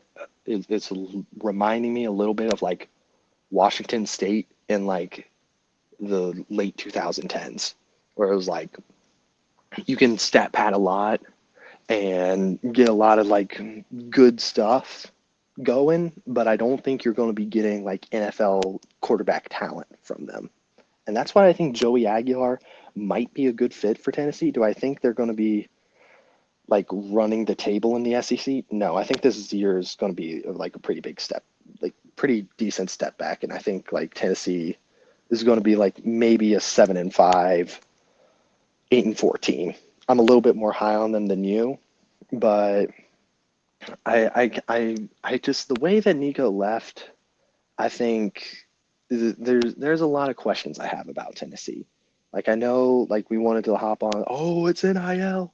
It's look at this selfish college kid just going out trying to get a bag. Oh, he was going to throw the first pitch at Knoxville minor league game, but he was so selfish. He wanted to get a bag.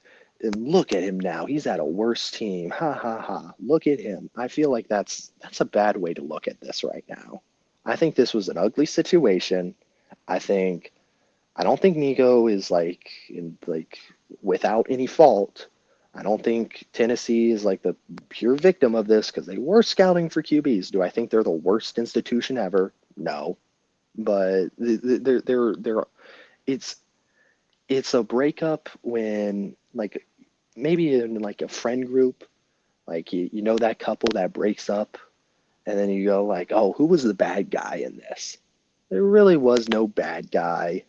There was just kind of growing apart, and people love to say, "Oh, this was the bad side. This was the selfish guy. He was wanted too much, or she was yada yada yada." No, not really. There's a lot more nuance to this, and I think I think Joey Aguilar is going to do good for Tennessee. I think the system is pretty much just plug and shoot any quarterback. Do I think there's going to be a little bit of a gap between the two players? Yeah, obviously, but we'll see how it goes. I got I got Tennessee. I mean, okay, so it's like I got Tennessee winning this one. I just don't see Syracuse pulling it off. I'll take Tennessee like 30-20. Makes sense, and that'll definitely be a clip. I feel like that was a good explanation of kind of more of a bipartisan view of the Nico situation. Yeah. Another game that I want to talk about really quick before I get into some quick upset picks, so we don't hold you guys too long, is Virginia Tech, South Carolina. I'm really curious how Virginia Tech's new offensive coordinator is going to do now that he has left to go coach. App. Now that he's left to go coach App, this Virginia Tech team, they've finally found some consistency. They've got their offensive coordinator. They've got their guy. People are thinking maybe this could be their year. I know they say that every year. I'm a little bit higher on Virginia Tech this year. Where's this game being played? Is it at Lane or is it Mercedes-Benz? I think there's two Chick-fil-A kickoffs with Tennessee and Syracuse and South Carolina and Virginia Tech. I think Virginia Tech's going to be a good team this year, obviously with Kyron Jones, but they're missing their big running back, Tootin, kind of a big part of their production last year. I'm not saying Virginia Tech's bad. I think they'll be a solid team. I think they'll be like 7-5, 8-4, solid ACC team. But ultimately, I think it won't be enough. I have them falling to South Carolina 35-28 in this game. I think it'll be a very entertaining game, up and down both ways. I think both teams will look good. I think South Carolina's just gonna have that edge with Lenora Sellers. Now, I do know South Carolina is missing some pieces, so it would not surprise me if Virginia Tech pops up and wins. I see a world in which they do, but in my opinion, I think South Carolina's got it. I gotta agree with you. I have a little weird feeling about South Carolina, but I just don't see them losing to Virginia Tech on this one. Like, I'm really not too high on Virginia Tech this year. And I feel like the safer route is going with South Carolina. Now, when it comes, I've got some upset picks weekend, ranging from what I think is, oh, that could happen, to that's absurd. All right, so starting with that could happen, I've got Montana State over Oregon. Montana State, FCS National Championship. All I'm saying is Oregon and FCS teams in week 1 do not have a great history. Idaho was a good team, but they don't have that killer instinct that Montana State has. Idaho couldn't put Oregon away. Montana State has that ability. I've got Montana State upsetting Oregon. On top of that, I've got another. This is kind of, it could happen, but this is more because of their name. I'll lump this into the App State effect. North Dakota over Kansas State could happen. Not sure. I've still got Kansas State there, but I do see a world which North Dakota does win that game. Now, that could be more of my absurd one. Now, this one, I feel like this is the most likely of the three. I know what you're talking about. Hang on, let me guess. Oh. Can I guess? Yeah. Because I think I have it too. Are we talking Southern Miss over Mississippi State? I do have that one. Ooh. I do have that one, but I'm not talking about this one. This is a Mountain West team over a Big 12 team. Give me the Rainbow Warriors of Hawaii over Arizona. Give me Mm, the run and shoot back in college football over Arizona. Now, they could be a better team, but Arizona last season was not great. But so Hawaii, I like how they're looking. So give me Hawaii over Arizona. But you raised an interesting point in a game I forgot to talk about is Southern Miss, Mississippi State. Mississippi State, not in a very envious position. They're struggling right now. Football's better when they're good, but what I will say, Southern Miss basically has the entire Marshall team right now. The entire Sun Belt winning Marshall team, I think. yes. And it's at home. And Mississippi State doesn't have a great track record recently against group of five opponents at home. So I'm giving this one to the Golden Eagles, formerly coached by yours truly, both of us. Um, that team was legendary, but I think honestly, that or the Hawaii game's the most likely of the upsets I have. I mean, Yeah. Montana State, Oregon, I'd say is the least likely. And I'd say North Dakota State, Kansas State's a little more likely. And then these two could very well happen. Like, I am more sure that I'm not sure. I'm more sure that the underdog's going to win in Hawaii, Arizona, and Southern Miss, Mississippi State than I think that, the favorite's going to win. Yeah. I'm honestly surprised Southern Miss is not favored to win. I am honestly shocked. I mean, that might be a sneaky spread that you might want to place a bet on because they are favored by 13.5. At the very I'm least, not a I say betting they man. cover. I'm not a betting man. But what I do, But if I were, but if I were, I would probably bet that Southern Miss covers spread. But let's see. My potential upset meter. I got Southern Miss. Like that's a potential upset to look out for. Um, hmm. Let's see. Hot take. Look out for Toledo against Kentucky. I'm not saying it's they going to did it happen. I'm last just year. I'm just saying look out for it. Um,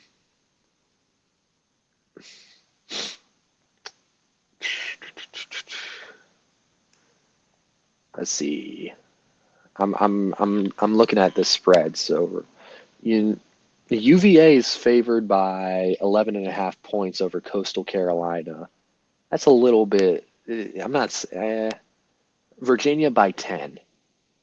I don't think they're going to cover the spread. Um, let's see. ESPN's not showing most of these spreads.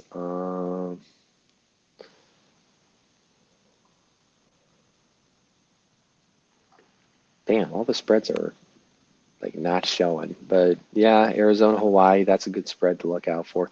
Ooh, Washington, Colorado State. That's a spread I want to look out for. Washington's favored by 21.5 points. I'm sorry. I'm not too high on Washington. So, and Colorado State usually comes up with some solid teams, and they have been on the up. So, Washington might win that one, but I think they can't cover the spread on that one. Those are just some spreads that I would look out for. You want to close this out with some just random, let's just do random Heisman national championship. Just let's see if we can throw our takes out there. For me, my Heisman picks, I gotta go Jeremiah Love number one, maybe Cade Klubnik number two. Jeremiah Smith, number three. I like him a lot. I think I might have him at the two, but I don't know. I just feel like people have been hyping him up a little bit. And I know with Devontae Smith, the Heisman's still open to wide receivers, but it's a receiver winning. Oh, granted, uh, like uh, the Heisman's like more open to receivers and like everyone now, but I don't know. Is the back-to-back receivers winning with uh, God, Gareth, help me here. Like I know it's Last DB. receiver to win, Yeah, it's freaking Devonta Smith. no, no. That was 2020. DB at Colorado. DB receiver. Hunter, Literally, Travis Hunter. Travis Hunter. I was saying Travis Smith for some reason. I don't know why. It's late, but Travis Hunter winning the Heisman. Like I don't know, back-to-back receiver could win. So I got Jeremiah Smith at my 3. 4. Let's see. Who else do I? King, you got to look out for. Um, my hot take, maybe like Gio Lopez or King might make a run as like ACC, like if they do good in the ACC. And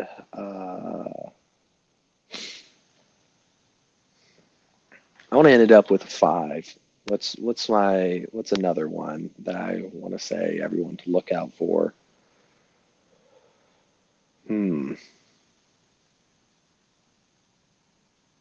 I don't know. All right, my top 5. I've got winning it. I've got Cade Klubnik. Number 2, I've got Jeremiah Love. Number 3, I've got LSU's Garrett Nussmeier. Number 4, and this always happens, and I agree with it. I've got Navy's Blake Horvath. I think he's severely underrated. Do I think he'll be in New York? No, but I think he'll make the top 5. And then number 5, I couldn't decide between the two. So I think it's either going to be John Mateer of Oklahoma or Haynes King. Now my worry with Haynes King is he doesn't always show up on the stat sheet. Like he is the guy, but he doesn't always show up on the stat sheet, particularly with the running backs they have on that Georgia Tech offense. Those are kind of the stars of the show statistically. So, and I don't know. I know the Heisman isn't always objective, like with the stats, but like I'm wondering if that could be one place where Haynes King would get knocked. Would be like oh, he's only got 10 rushing TDs, but then they ignore everything else he's done, like the clutch fourth down runs, that type of stuff. You know what I'm saying? Yeah. I do think Arch could be in there, but Oh my hot yeah. take is Arch is going to I be should. good, but do I think he's Heisman winning this year? Not necessarily. Like now, in all seriousness, that's who I want. I think should, but in reality, I think it's going to end up being like Nussmeier, Arch, and Klubnik with like Love there as well. But I think it's going to be they're going to go chalk. Yeah. So I guess with mine, like I want to update it a little bit because I forgot. Um, Love, Klubnik, Smith, Manning, and then at my 5th place spot has got to be like that's my tie between Lopez and King. Yeah. Like my 5, I consider like not really in there, but like that's my dark horse. So No, that's that's my fair. tie. That's my tie for the 5. Obviously, if somebody gets injured, like then it's all wash. Love obviously has like the most likely to be injured, but I have him at 1 because if he stays perfectly healthy, I see him winning. Do you have anything else to add? Penn State's overrated. Enough said. Yeah, I've got them 8-4. Penn State is overrated. I agree. I got them like 10-2, but overrated. They're not number 2. Uh, just looking at the top 25, Penn State is not a number 2 team. Alabama's not a number 8 team. LSU's not a number 9 team. Miami's not a number 10 team. Arizona State's not a number 11 team. Illinois is not a number 12 team. Like, I think there's a lot of things that are going to happen that make them drop. I don't know. How is a top 25 at the beginning of the season supposed to work? Is this where we think they're going to be? Like, is this what we think they are right now? I always was never a fan of it. It's just like, especially, okay, back before NIL where transfers were limited, you could kind of get a good idea of where teams are going to be. Nowadays, it's like, what, are we just drawing like popsicle sticks like they used to do in the classroom at this rate? Because some of this that seems nonsensical, or just like, I'm feeling like they should be. Other than Texas, Ohio State, Clemson, Georgia, Notre Dame, Oregon, like, I'm not saying everyone else, it's just, my thing is, if you're not those teams, I don't know if I should expect you in the playoffs or not. Yeah. Like, those are like my official like locks. I think Texas will make the playoff. I think Ohio State will make the playoff. I think Clemson will, Georgia and Notre Dame will, and as long as and Oregon too. Everyone else, I'm like, I could see you not making.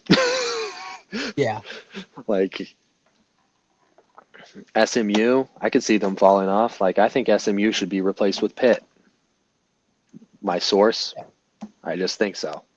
Like, Al, if we're just throwing it at the wall right now, we might as well like be honest about it. Like, Texas A&M at 19, I don't know. They sound 8-4 as always. So that could be a 19 team. I don't know if it is or not. We'll see. But that's all I have to say. No, I agree. I think you and I are on consensus with a lot of those. A number 2 looks really good next to Penn State. No. But no. That's all I've got. You have anything else to add? Nope. I think that'll do it for us this week. Thank you for listening to Tobacco Road and Abroad. We appreciate it. This episode will be going out Thursday. There's not too much editing to do, and then we'll slowly release the clips over the course of the week. Hopefully we clip farmed enough. So, for us promising to clip farm more, I really don't think we made too many hot takes. Yeah, I think we kept it pretty reined in. But the thing is, there's not much to go off of week 1. Yeah. I think we'll have more material by like week 2 or 3. Yeah. Once like it's established. I'm going to yell the hot take that I think Shedeur Sanders is going to be the most prominent athlete in Ohio history when the NFL starts. Do I believe it? Maybe. Will we make a clip of it? Probably. Absolutely. Yeah. We really appreciate you guys listening, and we will see you guys.